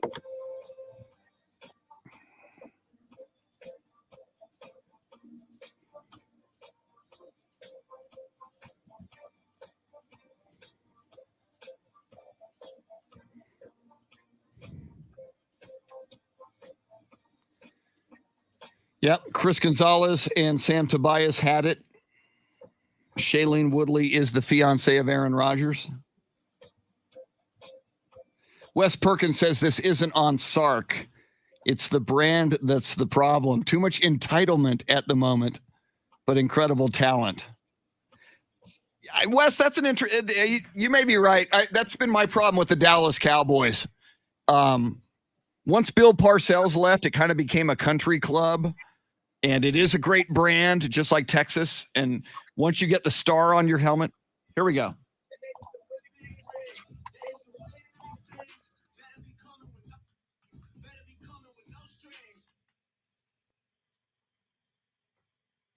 Let's get back to the Chris Duel Show with Shannon Salty Sweeney.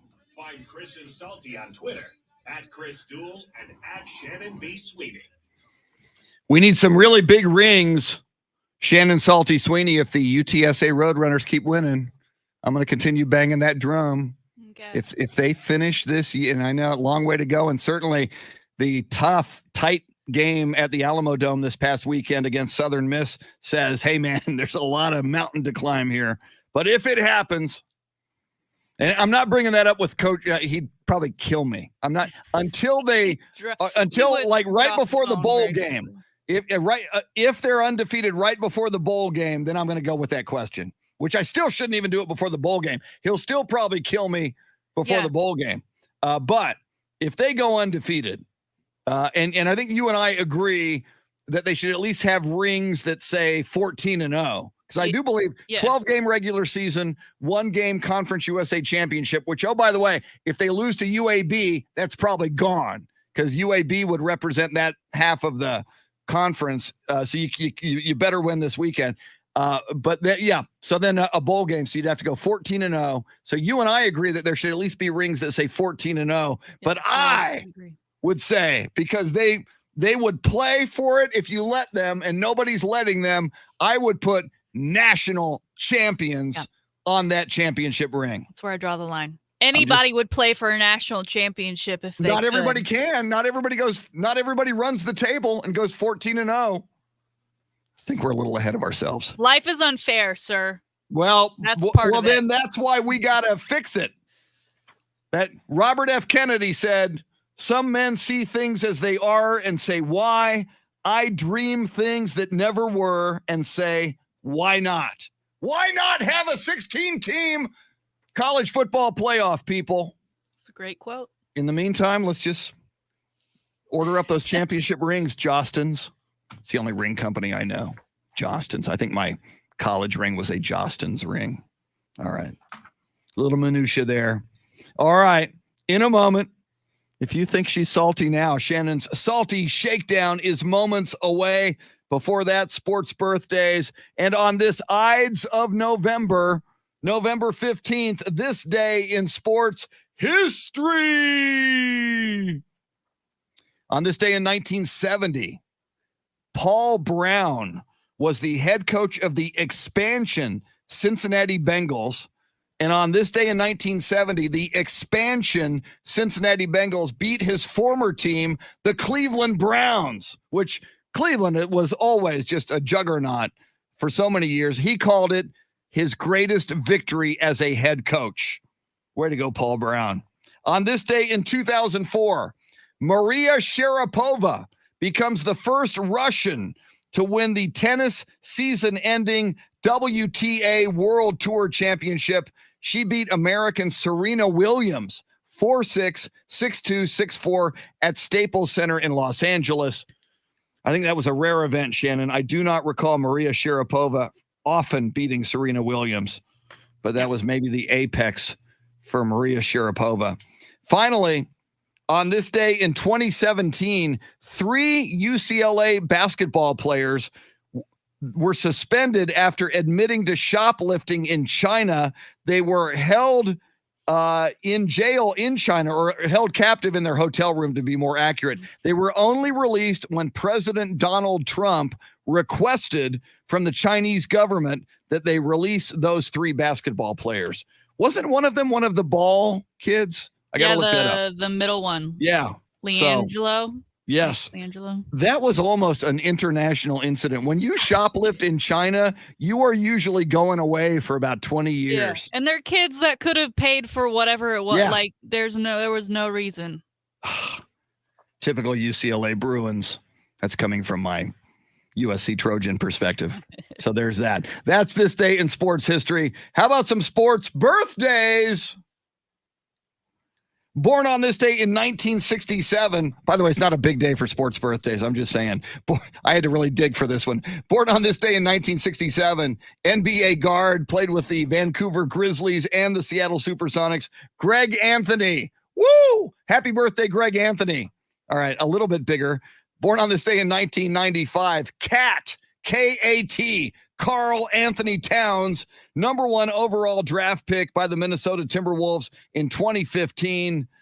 Karl Anthony Towns was born in Edison, New Jersey on this day in 1995. And Shannon, you might not think it's a sports birthday, but technically it is. The fiancée of Aaron Rodgers, actress Shailene Woodley, turns 30 today, the big 3-0. She was in a very good television series, streaming series, Big Little Lies. I think that's on Hulu. It's got Nicole Kidman in it. It's very, very good. I highly recommend it. And finally, it's not a sports birthday, Shannon, but if you've seen movies, if you've seen the vacation movies with Chevy Chase and Beverly D'Angelo, Chevy's wife in the vacation movies, Beverly D'Angelo, turns 70 today. Happy birthday. I was once at a deli in Los Angeles called Cantor's at like 2:30 in the morning. It's open 24 hours. And in the next booth was Beverly D'Angelo. I didn't, because I'm not that guy, I did not bother her. I'd go, "Hey, I love you in vacation. Love those. Can I get your autograph?" No. I was an adult. I was respectful. I let her eat her pastrami sandwich at 2:30 in the morning. Happy birthday, Beverly D'Angelo. That's a good one. I mean, we are approaching, next week is Thanksgiving. Yes. Which means it'll then be okay to take in all of the holiday festivities that come typically until December, but a lot of people have already started. Christmas Vacation is a fantastic movie. It is a great movie. I love it so much. Speaking of Thanksgiving, as we listen to the Beatles music in the background, the 3-part Beatles documentary on the Disney Channel drops Thanksgiving weekend. Oh man, you're booked. 60 Minutes did a thing on it last night. I'm totally rivalry weekend. I know. And that I just for can't you? sleep. Yeah, I know. I'm going to have to just watch sports Leftovers? by day and at night watch Beatles. Happy for you. 3 consecutive nights, 2 hours each for 3 consecutive nights. Thanksgiving, Thursday, Friday, Saturday, I do believe. Something to be thankful for, that's for sure. I'm going to be very thankful. Those are your sports birthdays and your sports history. And now, ladies and gentlemen, boys and girls, friends, Romans, countrymen, pole assassins, and monkeys, the moment you've been waiting all weekend for, it's here, it's yours, enjoy it, your salty shakedown. Chris, all went right for me in the NFL world yesterday. You mentioned the Chiefs, Patrick Mahomes looking like his former self. It boded really well for me and my fantasy team. The Cowboys and the Bills, after both suffering awful losses the week before, beat down the Jets and Falcons respectively. But there was this weird game that took place between Washington and the Bucks. It was not a great start for the Bucks. Tom Brady, 2 interceptions early in that game. Washington went on to win that one 19-29. Obviously, that was a weird one as a Cowboys fan. I'm not a huge Brady fan, and as far as the football player is concerned, they are the defending champs, so it's not like I love seeing them win, but they were playing a division rival in Washington and just helping them move up to maybe get a playoff berth. So not a huge fan about that, but nonetheless, Brady, not a spectacular game with those 2 INTs. The Bucks, by the way, were favored by 10 in that game. And the script was flipped. You had Bruce Arians after the game saying, we're a very dumb football team. We've got some soul searching to do. Quite a statement from your head coach. And then after the fact, Chris, as he usually does, Brady was part of the press conference where he stands in front of the media and takes questions. How long do you think that was, sir? Just to guess. Your average Tom Brady media availability is about 4 to 6 minutes. So they lost, I'll say 3 minutes. 1 minute, 43 seconds. Whoa. Questions were answered. They very short. He was very quiet in his answers. When he left, someone even said, "That's it." He was not a happy camper after the game. Someone asked him how he was feeling. He said, "I like to win." Yeah. That was his answer to that. Okay, Tom. But for a guy who likes to say things that he's not really thinking, I think everyone knew what he was thinking in that moment. Your assessment of the Bucks after they lose one to Washington. Well, it was last year where after the bye week, the Bucks really went on a roll. They were coming off the bye here, and if this season was going to be like last season, you would have expected them, as you mentioned, a 10-point favorite to come out and roll. They did not. So this Tampa, you look at the Bucks, Cowboys nearly beat them on opening night. They lose here. You don't like the fact that Washington won the game, and I get that because they're a division rival of the Cowboys. But again, the Cowboys' quest for best record in the NFC and home field, they've got to finish a game ahead of the Bucks because of the head-to-head loss to the Bucks. So this did benefit the Cowboys. So the enemy of my enemy is my friend. So in a weird way, the Washington football team were kind of my friends yesterday. But unlike you, I like Brady, so I feel bad for him. Weird world we are in. Yeah. Not sure how much of the Seattle Packers game you caught last night, but Seattle did lose to the Packers 0-17. That game was played in Green Bay, and it was drummed up as the return game. You had Russell Wilson returning for the Seahawks, Aaron Rodgers returning from his COVID stint with the Packers. It wasn't all that exciting to me, especially when a final score 17-0, no points for Russell Wilson. That just seems insane. So what ended up being kind of the bigger story to come out of that game was what was in Pete Carroll's pocket. One point during the game, he is reaching in his front pocket of his shirt to pull out a challenge flag. He could not find it. He needed something to throw, and he threw what people at first believed to be a flip phone, which then you're like, well, wait, that would violate all these rules. Also, why would it be a flip phone? This is 2021. Some people thought it was maybe even a mouse just from the shape and size of it. Again, that would not make any sense. So as Twitter does, they do some digging, and they found out that it was, in fact, an electronic hand warmer. Specifically, The Pebble hand warmer, you can grab one of those on Amazon. I'm sure they're now going to be the hottest stocking stuffer available for $18.98. It's apparently 25 degrees in Green Bay yesterday when they started the game. I'm sure it finished a lot colder as it did get darker. It started snowing again during that game. Would you be interested in now a Pete Carroll approved hand warmer? Electric hand warmer. I didn't even know those existed. I've only had like the snap things that you buy and you snap them and they are warm for like a whole 30 minutes.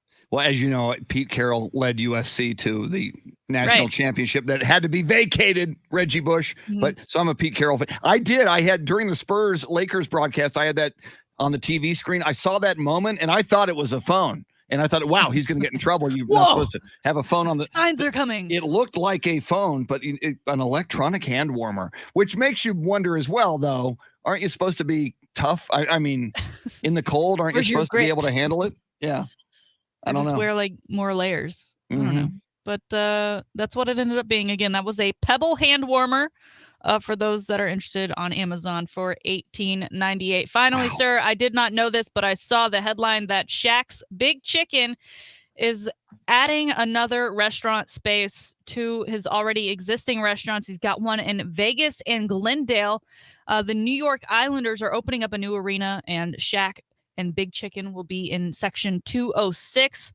Listen, I know Shaq is a man of many talents. Obviously basketball, obviously a broadcaster, buying things like engagement rings for his fans that he just sees happening to be shopping at the same time. He raps. He's an actor. He does all of the things, but apparently he's also a restaurateur, not just in the Papa John's that he owns, but he is actually a co-founder and co-creator and co-owner of this chain, Big Chicken. And sir, it goes as far as to they had a Facebook. Remember when Facebook was trying to do TV shows? I don't know if they still do. There was the Brady one. There was the Ball Brothers one. Shaq in 2018 had his own for his Big Chicken when they were announcing and creating the first location in Vegas. Chris, I just want to take you down the list here because I'm going to Vegas in February. My initial thought was I have to eat at a Gordon Ramsay restaurant because I adore him and there's so many to choose from. I got to, but I may have to add this to the list. Shaq, by the way, his favorite chicken sandwich, if you ever wanted to eat like Shaq, he says his favorite is fried chicken with cheese, pickles, and hot sauce. Don't know about that combination, but I do love me some fried chicken. On the menu, you've got the Shack Attack, pepper jack cheese, jalapeno sauce, spicy chipotle barbecue sauce. There's also the Charles Barkley, which I love, his co-host. And obviously, there's a location in Arizona, Glendale, Arizona. They both played for the Suns. So that's fantastic. It's a mac and cheese, crispy fried onions, roasted garlic barbecue aioli. Is he maybe making a little fun of one Charles Barkley in that one? And also Big Aristotle, another nickname of Shaq's, the Munster cheese, crispy fried onions, sweet and smoky Memphis barbecue sauce.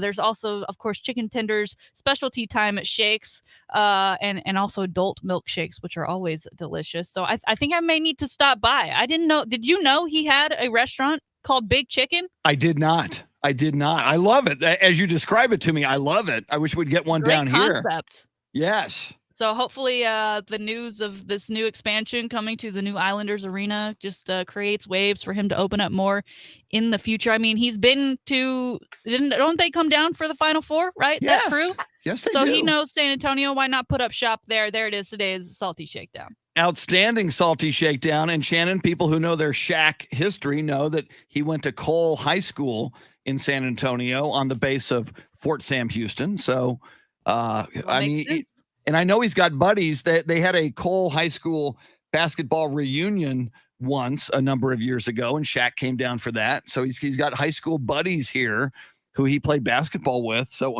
on that level alone, he should bring a Shaq's Big Chicken. I did not know about that. And yes, if you're going to Vegas, and you are in February, and if they've got a Shaq's Big Chicken, and they do, you got to go. Now you've looked at the menu of these Shaq's Big Chicken menu items. Which chicken sandwich are you going to choose? I may go with the tenders just because I love me some chicken tendies. There you go. You know? Yeah. And like sometimes the bread, depending on the sandwich, the bread with the chicken almost isn't necessary. Plus, he's got his Shaq sauce. And if I really want to get into the Shaq sauce, I feel like I got to keep it simple. Chicken and sauce. And you've got to sample the Shaq sauce if he's, obvious, if he's serious about this. But my gosh, the more we hear about Shaq, he is so diversified. And the best Like his thing, and we've talked portfolio's about it a thing. lot, he does really cool things for people. Not only does he do big philanthropic things, but we've talked about it before. He's like been in a jewelry store watching a guy buy a wedding ring for his fiance that he could barely afford. So Shaq whips out credit cards and buys it for the guy. I mean, for a guy. And again, I love when this happens, Shannon. And I was this way about Tom Brady. I used to really dislike Shaq, mainly because he would talk trash about David Robinson. And then he wrote a book called Shaq Talks Back, where he really called David a name I won't even repeat on the radio. But so I disliked Shaq in a big way. I've totally flipped on him. I like him. He entertains me. He's a good man. He does good things with all of his wealth. So good on Shaq. I think I more power to him. I hope he continues to do amazing things in this life. Yeah, like open chicken shops. Exactly. And he did it with his former agent. Agent. Or maybe, I guess, still agent. I don't know. Okay. One of his agents, which is also pretty cool because you're already in business, but it's a different kind of business, right? Where one sort of works for you. Yeah. Now you're working together. Very cool. More power to Shaq. But Shaq, come on, bring one of those Shaq's Big Chicken down to Texas.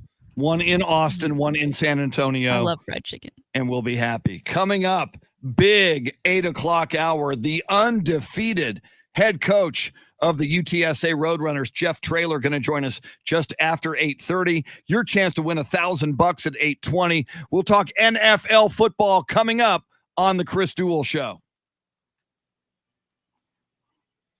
Woo! I am going to on Facebook Live. I'm going to pimp that Jeff Traylor is coming, which is this. I'm going to go tweet that out. I got to get onto Tickets Twitter.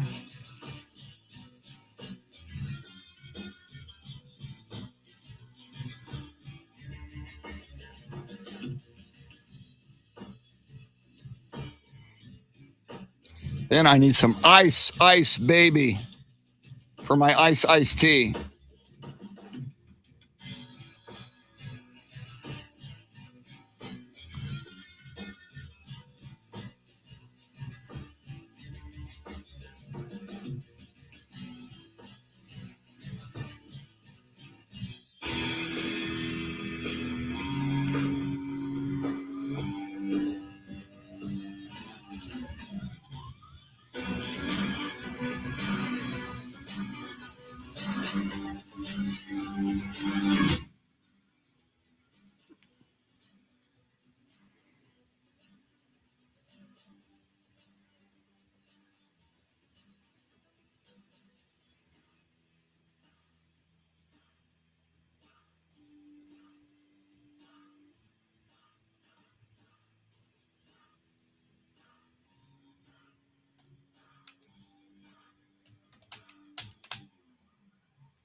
right, I'm going to go grab some ice.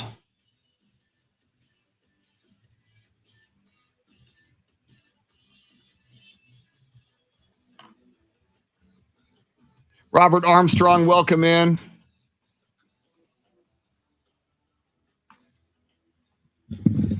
Jason says, this is my last full week of work for the year. Every week till January, I have at least one day off. Good for you, man. That is a good gig if you can get it. I'll be back in 90.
And speaking of UTSA, do you have a highlight for Traylor? One of Andy's highlights? Okay, good. Thank you.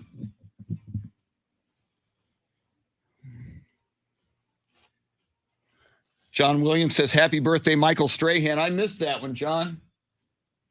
But I did get Shailene Woodley. You got to respect that.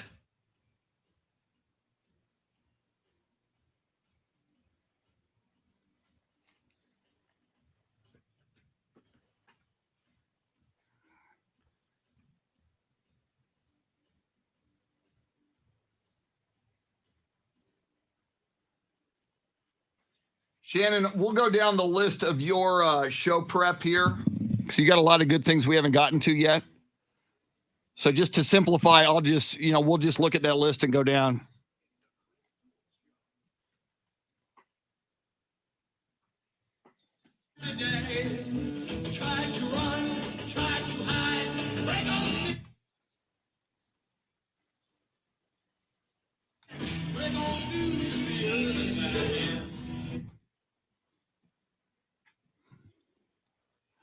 Chris Duel. Welcome into your Monday morning. Welcome into the 8 o'clock hour. And what an 8 o'clock hour we have coming your way. It's the Chris Duel Show with Shannon Salty Sweeney. And just after 8:30, at 8:35, the undefeated head coach of the UTSA Roadrunners. We have him every Monday morning at 8:35. And he's just a great coach, a great guy, a great interview. Some of you will remember, and I know we're blasting into and through Austin as well. He was a former assistant at Texas and now just banging it up 10-0. UTSA Roadrunners with a huge game coming against UAB this weekend. We'll talk about the win over Southern Miss and the upcoming showdown against UAB at the Alamo Dome on Saturday. UTSA head football coach Jeff Traylor going to join us. And Shannon, we'll talk about it with Coach, but so much is on the line for UTSA at the Alamo Dome on Saturday. If you win, you go to 11-0. The dream season continues. If you lose, you're probably not going to the Conference USA Championship because UAB would have that advantage. And, you and I are talking about, could there be a New Year's Day bowl game? And I believe if you're 13-0, there would be. That would go out the window. And, all this momentum, that local fans getting crazy about UTSA football. It's a little unfair because, if they're 10-0, if they were 8-2, that would be a great season. Mm-hmm. But for things to kind of, for this incredible balloon to deflate if they didn't win that football game at home on Saturday afternoon, it is where we are. With winning comes even greater expectations, and I think that's where we are with UTSA football. Yeah, it's unfortunate that in the landscape of college football, losses in the later half of the season matter more than a loss at the beginning, right? You may see some waning if there's a loss that comes later as far as fandom when they do have all of this momentum. So you hope that if that does happen, I don't think that it will personally, but that the fandom that they've created and the momentum doesn't cease, and that they keep pushing forward. Because we did see over the weekend, that they are human. They have those days, and they almost had one on Saturday, and they were able to come back and get it done. But I foresee good things for this team the rest of the way. Yeah, I do too. And again, Jeff Traylor, UTSA head football coach at 8:35. Always a spectacular interview. Shannon, we spoke at length about, and it's our poll question this morning, the debacle that was the Texas Longhorns loss at home to Kansas, 57-56 in overtime, as you were making sure we were aware of headed into the weekend. That you've had not only Texas football on Saturday into the night, but later that night at 9:30 in the Central Time Zone, you had Texas versus Gonzaga. You also had the number 25 Texas women taking on number 3 Stanford. did you catch up on basketball in addition to Texas football over the weekend? I did take in a little bit of Texas basketball. Congrats to the women for defeating number 3 Stanford yesterday afternoon. Fantastic win, a fantastic start to the season. The men Saturday night came up short against Gonzaga, and the first half was not great. I think they came back from halftime at a 20-point deficit. Gonzaga went on to win 86-74, but it's not like the experience that we felt earlier in the evening with the loss to Kansas when it's number 1 versus number 5. I mean, Gonzaga clearly a number 1 for a reason. Their star, Drew Timme, absolutely incredible. 38 points, 38 minutes and 37 points. I mean, that's some good, that's a good ratio right there, if you were to ask me. And Texas, they're still kind of a smorgasbord of characters, right? Because they got so many guys from the transfer portal. They got guys that followed Coach Beard from Tech. They have Texas players who have been there, so they're trying to learn the new system. So I think all signs still something to be really excited about for Texas basketball and this season that they're going to have. Did Drew Timme flex his bicep and point to his bicep after scoring? Doing some trash talking, as he does. But I mean, it's hard not to when you're number 1 and you're winning and you're scoring all your team's points. That was my deal with him last year. It was like scoring and then, let me flex my muscle and point at my muscle. Me, Drew Timme, and then you lost in the NCAA tournament. It's like, I look at other great big men, Tim Duncan, Lou Alcindor, Bill Russell did not need to flex their muscle and point at their bicep. Call me old-fashioned and get off my lawn, Drew Timme. But your day will come.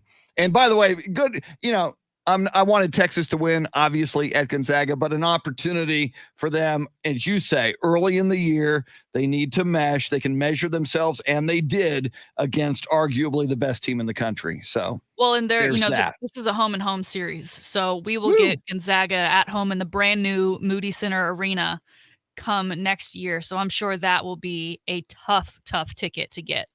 Absolutely. No question about that. And as you mentioned, the number 25 Texas women knocking off number 3 Stanford. Good news for them. Good. By the way, I got to go back early in the evening when the Longhorns were losing to Kansas.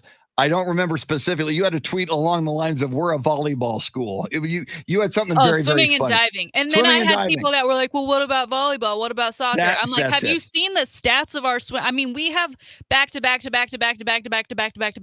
Big 12 champions, and then like scatter in a ton of national champions." The coach just retired, and then he took him like 3 months, and Texas convinced him to come back and just work less hours. Like we as a swimming school have probably more medals than most countries from the Olympics of the people that we've sent to swim. Like we are legit.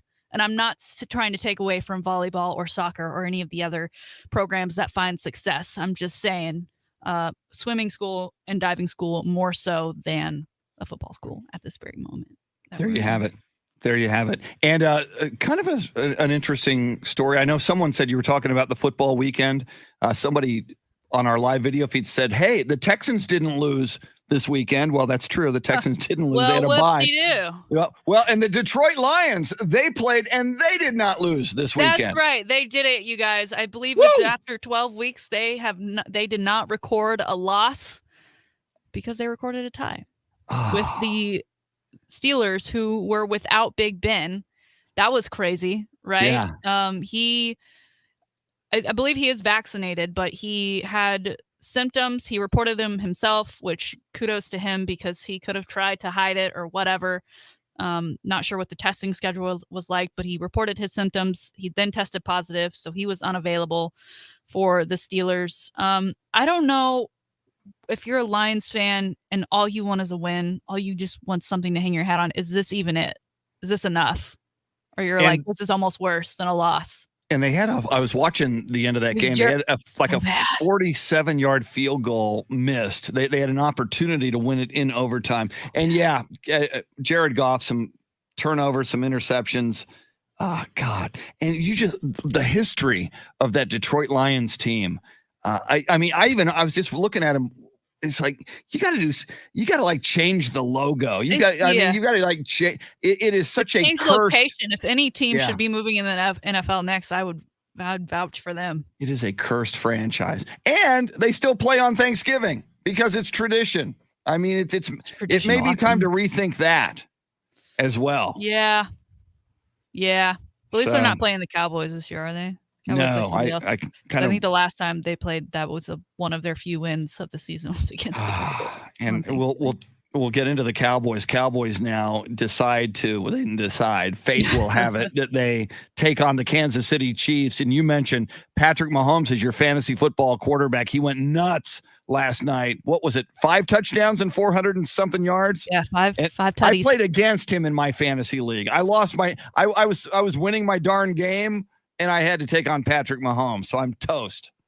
So you're on the upside of Patrick Mahomes. That's right. I'm on the downside, and hopefully the Cowboys at Arrowhead, 3:25 kickoff in 6 days on Sunday will not be on the wrong side of Patrick Mahomes. A big story over the weekend as well, Shannon. John Gruden suing the NFL and Commissioner Roger Goodell. And you know what? You look at the selective release of his emails while the NFL is saying, oh, no, we're not going to release these other 250,000.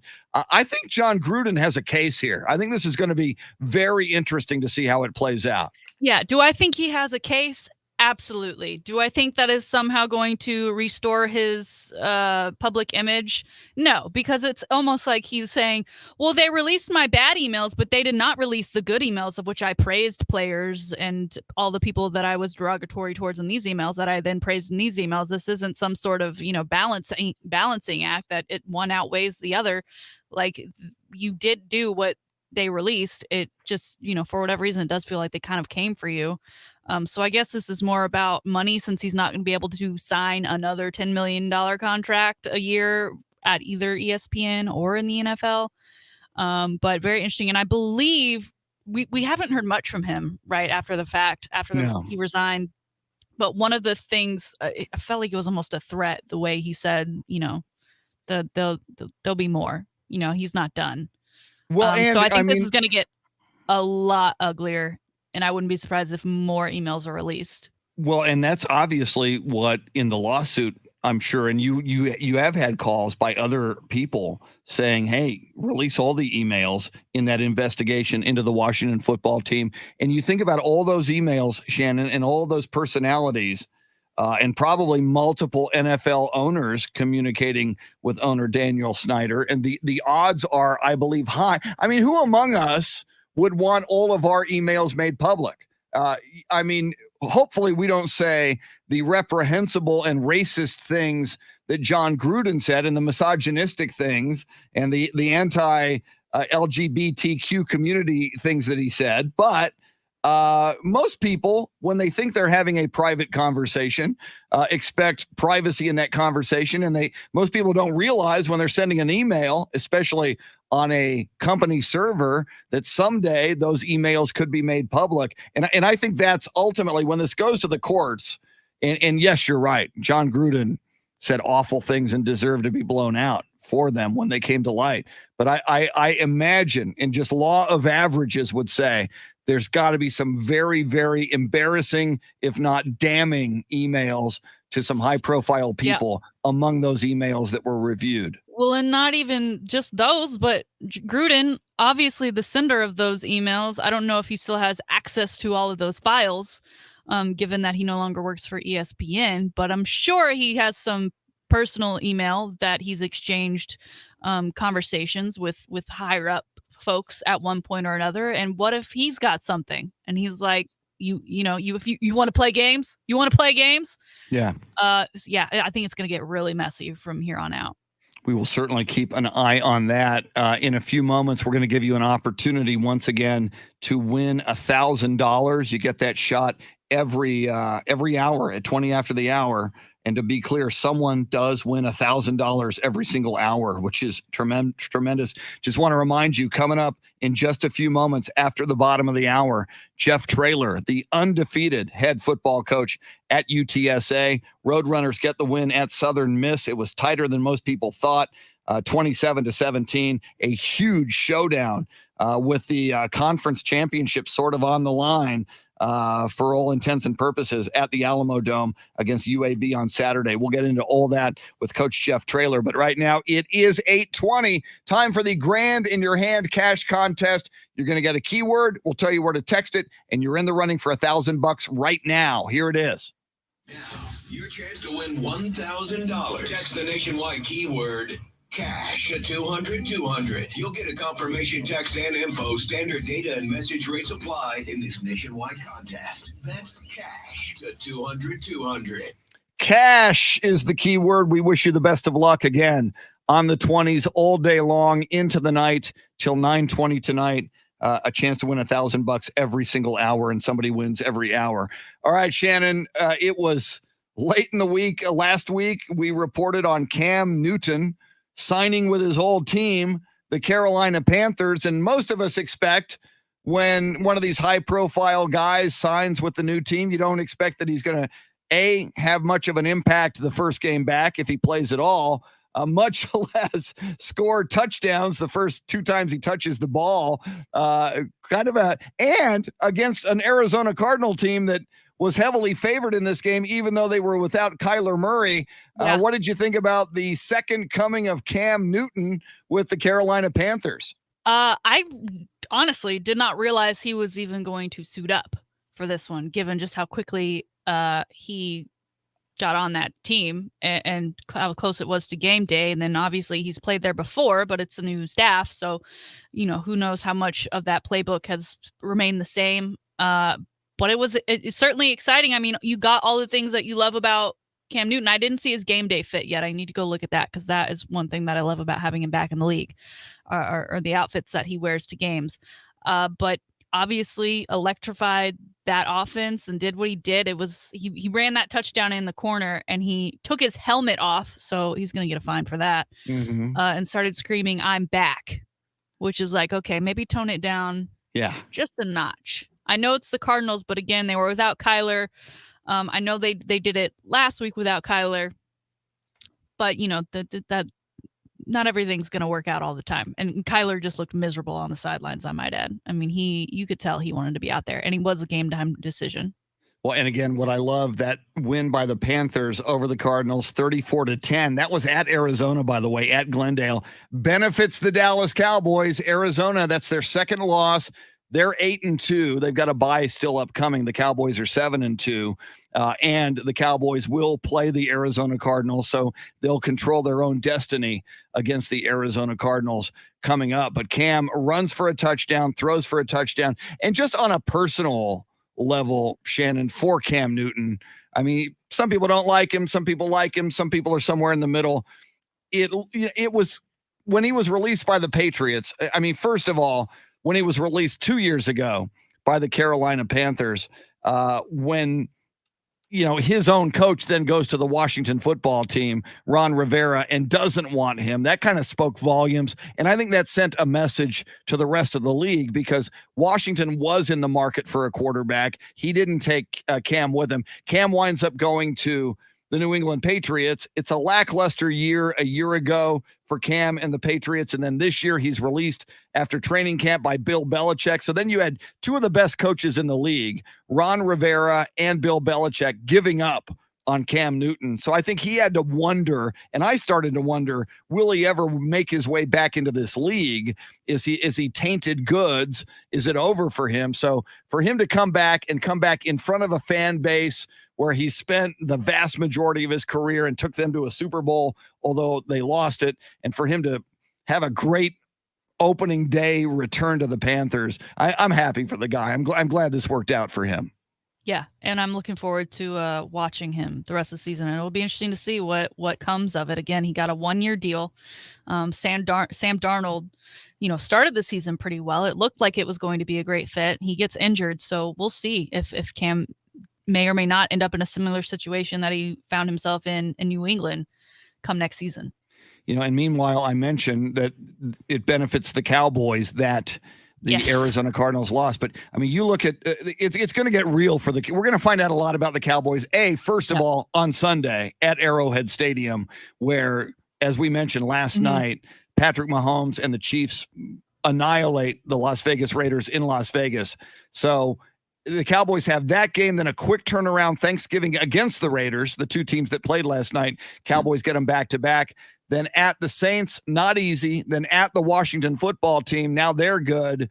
And then before it's said and done, next to the last game of the season will be the showdown with the Arizona Cardinals. Meanwhile, Green Bay, with Aaron Rodgers back, they, as we mentioned earlier, they shut out the Seattle Seahawks yesterday, so they are a force to be reckoned with in the NFC. Well, a force to be reckoned with in college football is the undefeated 10-0 UTSA Roadrunners. How does Coach Jeff Traylor feel about what the media might call an ugly win? We heard his soundbite earlier. He said, we just call that a win. 27-17 over Southern Miss, a huge Conference USA showdown with UAB at the Alamo Dome on Saturday afternoon. We will talk all things UTSA football with Coach Jeff Traylor next. She's Shannon Salty Sweeney, the boss man, Brian Gann, making the show go. Thanks for hanging out with us till 9 on the Chris Duel Show. Woo! Okay, Fonzie, do you know something I don't know? Are you just saying that to make me cry? Fonzie J. Rodriguez saying Joe Kelly to the Astros. And it's like saying Osama bin Laden to the Marine Corps. That does not compute, man.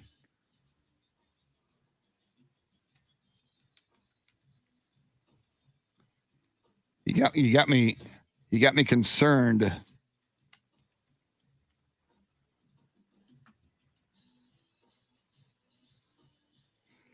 Now, somebody tweeted, do you want Joe Kelly back in Boston? Okay, I think I'm Googling that, Fonzie, because you're freaking me out, and I don't see that. So thank goodness you're just kidding.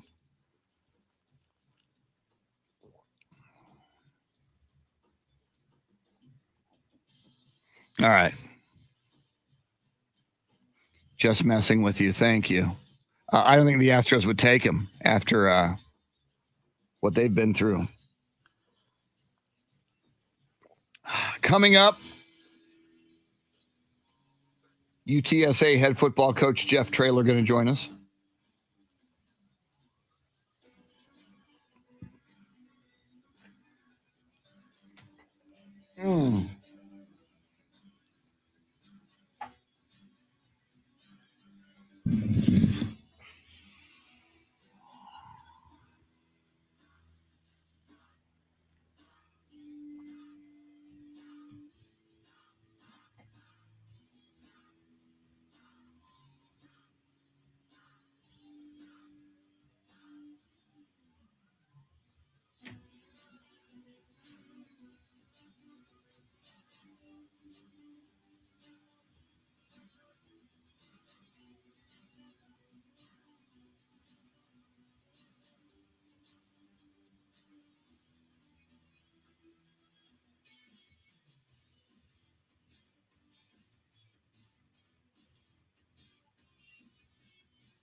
about those Longhorns?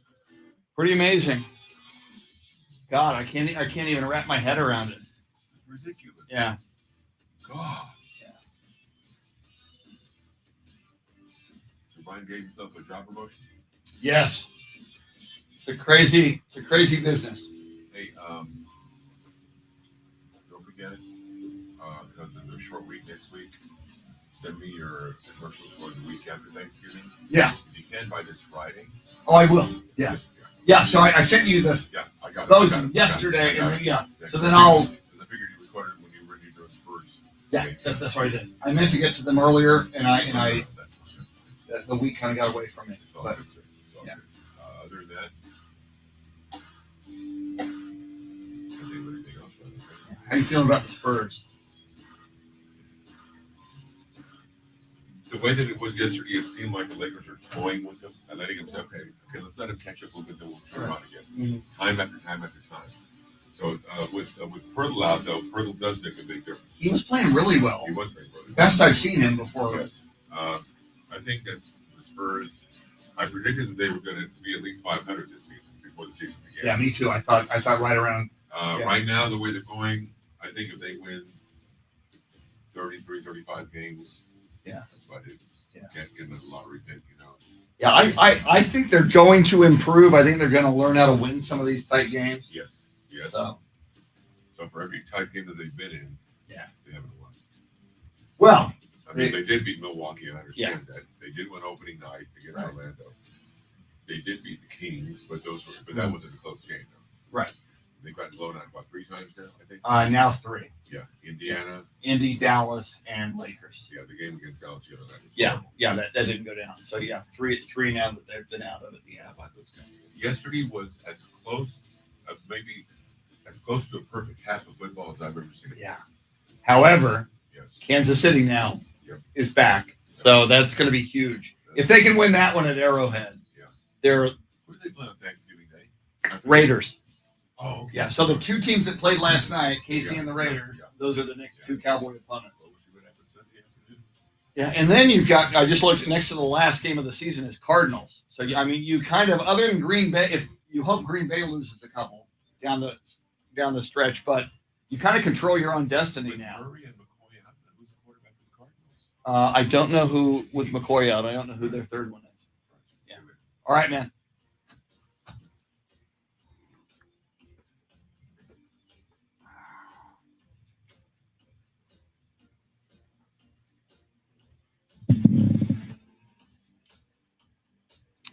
Sam Tobias says, birds up, 210 triangle of toughness.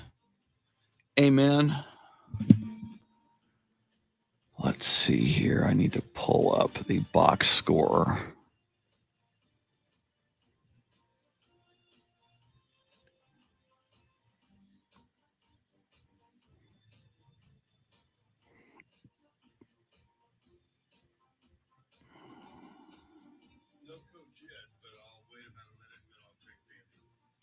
Okay, he hasn't missed yet, so hopefully once we get closer to 35. Yeah, he tends to be.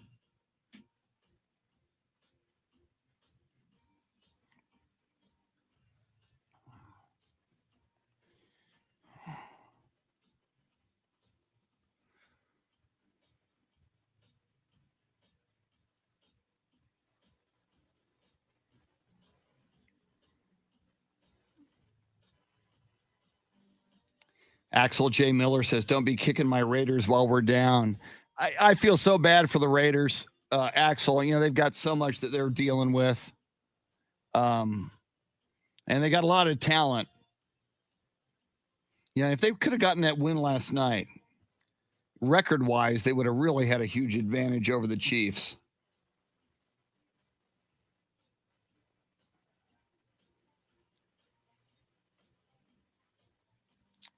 See if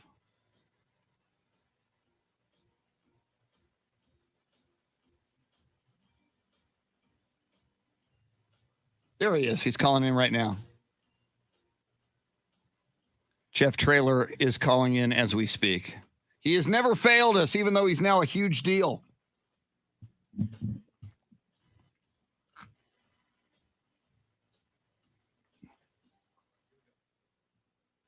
Thank you.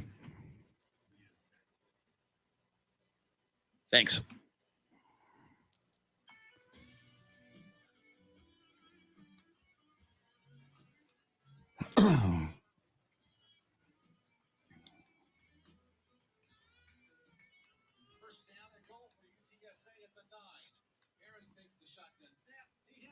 Sincere up the middle, to the goal line. He's in for one. Is he in? Touchdown! Sincere McCormick with the score. And UTSA takes the 26-17 lead. Sincere McCormick with a late touchdown for the UTSA Roadrunners as they defeat the Southern Mississippi Golden Eagles at the Alamo Dome, 27-17. That was the voice of Andy Everett broadcasting here on Ticket 760. And on the phone line right now, the coach of the undefeated UTSA Roadrunners, Coach Jeff Traylor. Coach, how you doing this morning? Good morning, Coach. Nobody said going 10-0 would be easy, and Shannon and I played one of your sound bites from your post-game press conference. You made a great point. You said, you guys call this an ugly win. We call this a win. And, there's that old adage, they don't ask how, they ask how many. And right now you guys have 10. How are you feeling about the football team right now? I think it's going to be a blessing in disguise, honestly. We haven't been in a pressure situation in about a month. We've been just so automatic on offense, 40 points, I think 4 times in a row. Pretty much the game's been over in the fourth quarter for about a month. And in order to win championships, you're not going to blow people out in the championship game. It's going to be a one-possession ball game the whole time. So I obviously did not plan it that way. Coach Hall did a fantastic job of putting Gore in the Wildcat. They snapped the ball on one every time. They got about 11 penalties from delay of games or illegal procedures, which got them another 40 seconds. So they were running off 80 seconds per snap. And then we had the face mask penalty, so that gave them another 4 minutes to run off before they got a first down. It was just a very, very strange football game that our kids found a way to come out on top.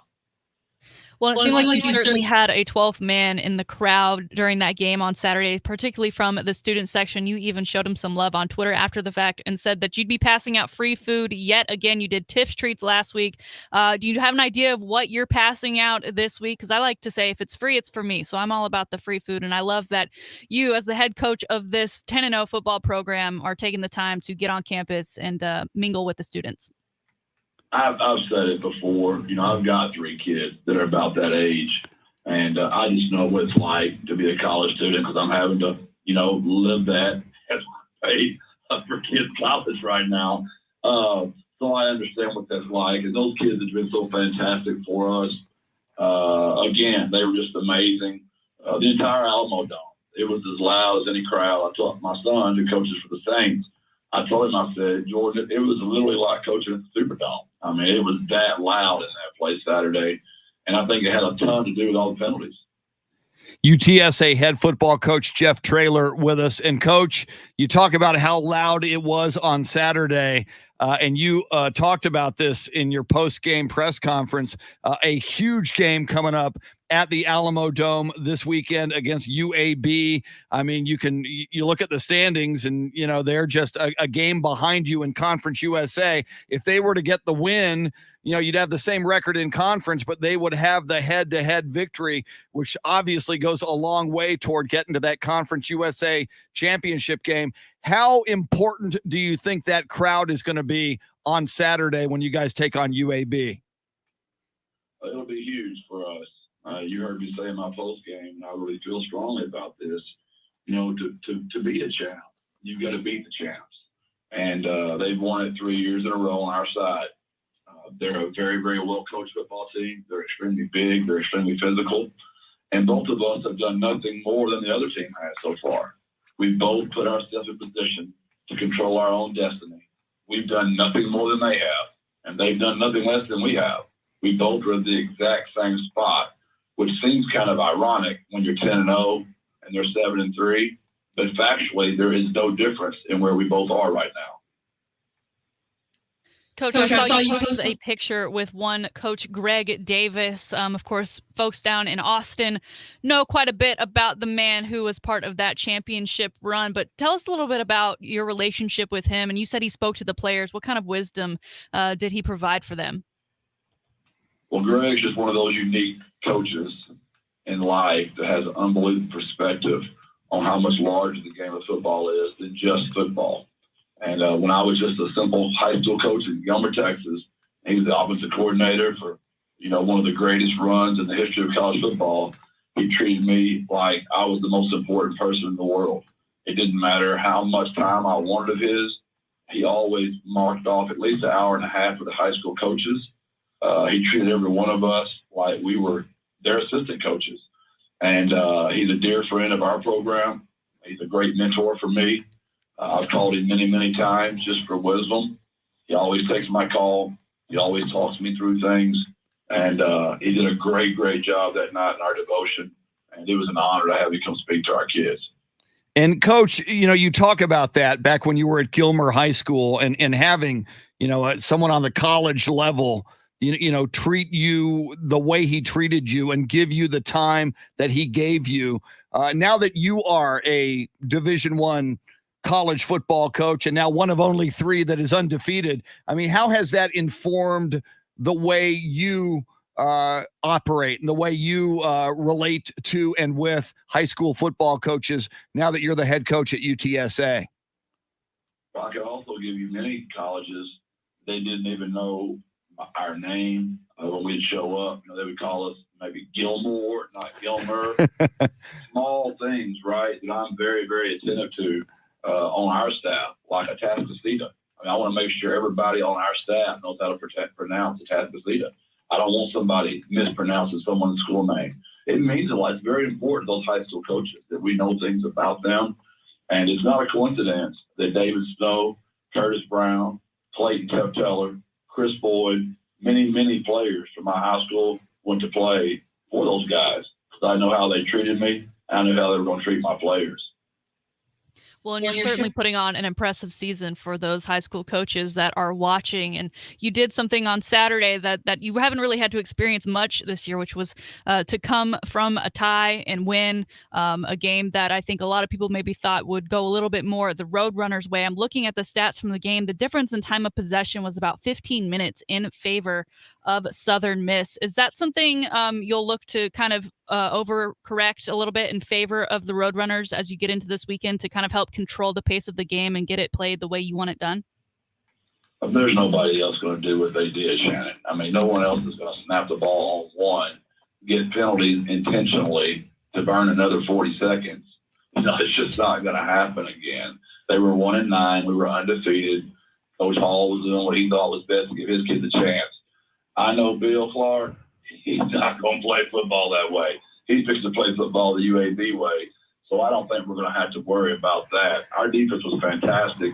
It was our offense that was struggling, that couldn't get us, if we could have just got ahead by 2 possessions, Shannon, they can't do that anymore, right? It's not a coincidence they turned the ball over 3 times in the last 7 minutes.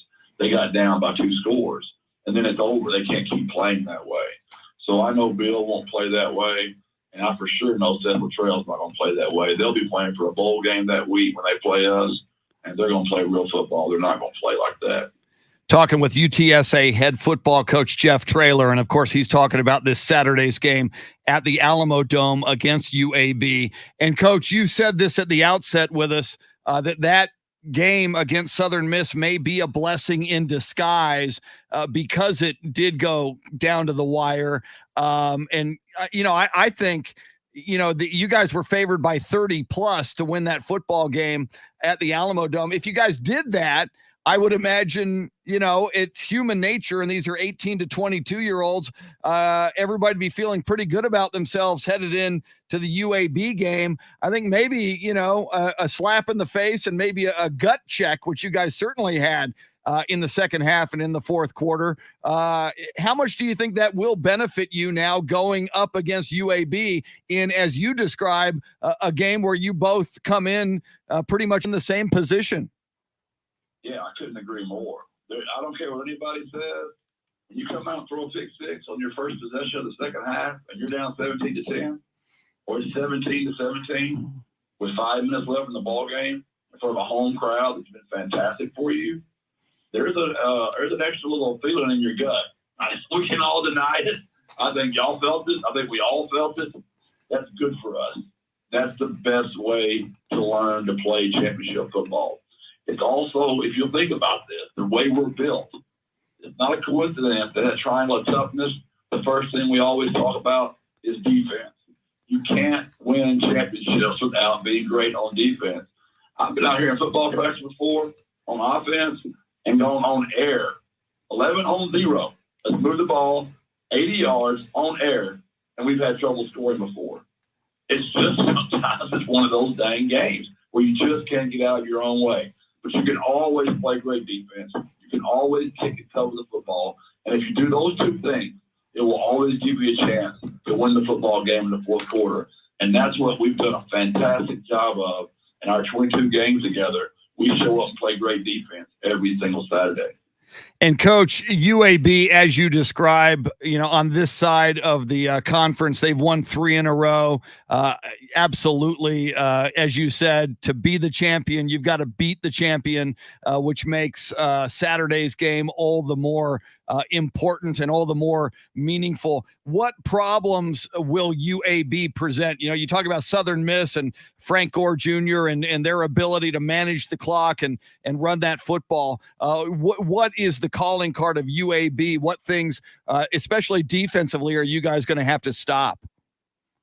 Similar teams. I mean, Bill starts on defense. They're top 25 in the country in every category on defense, and that's something that he's prided himself on as long as he's been there.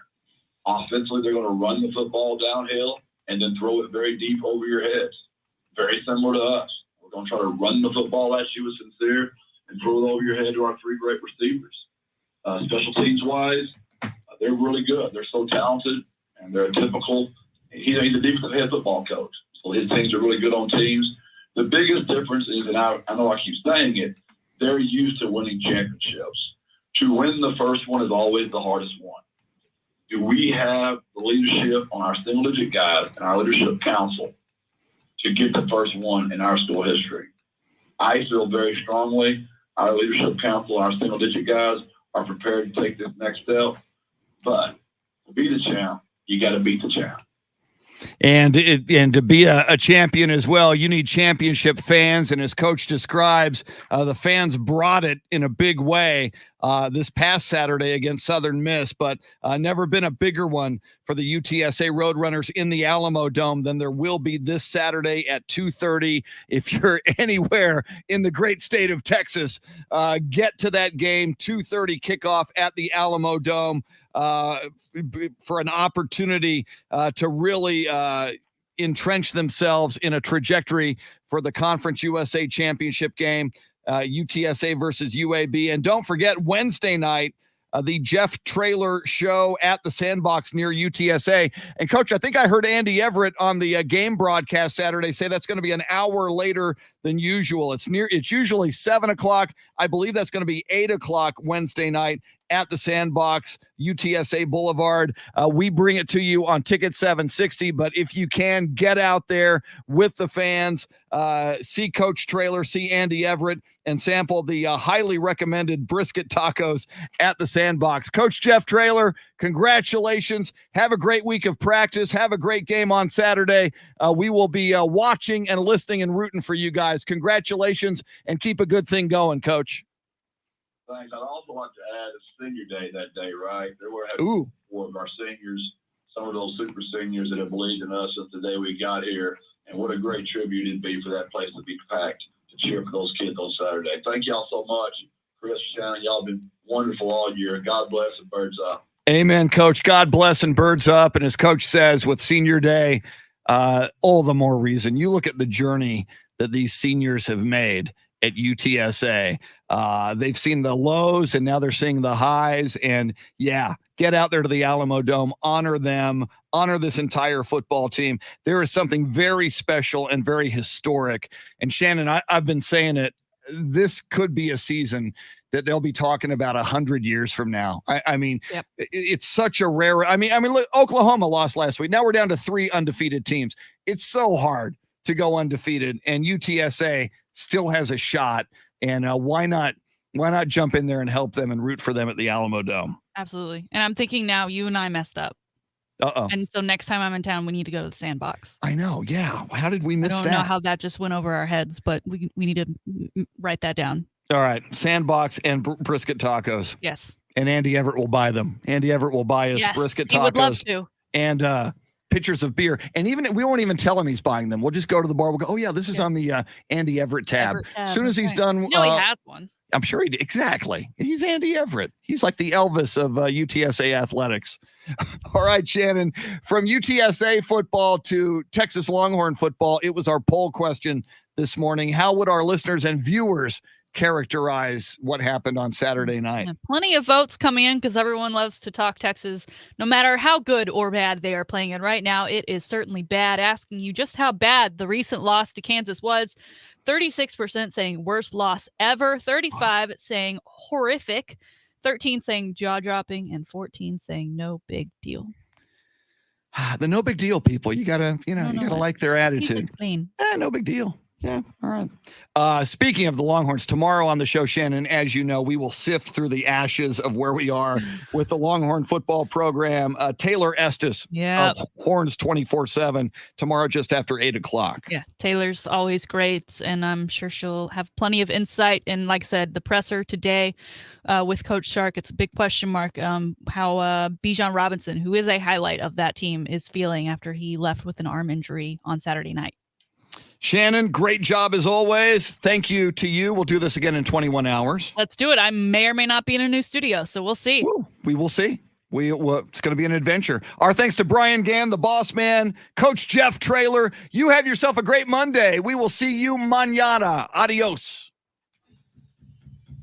All right, everybody. Farewell. Ralph Balderas, Dave Emilio Castanuela, Axel J. Miller, Fonzie J. Rodriguez, freaking me out about Joe Kelly, Sam Tobias, Luisa, Christopher Silva. Anybody in here right now? 12 of you. Thank you very much. We'll see you tomorrow. Adios.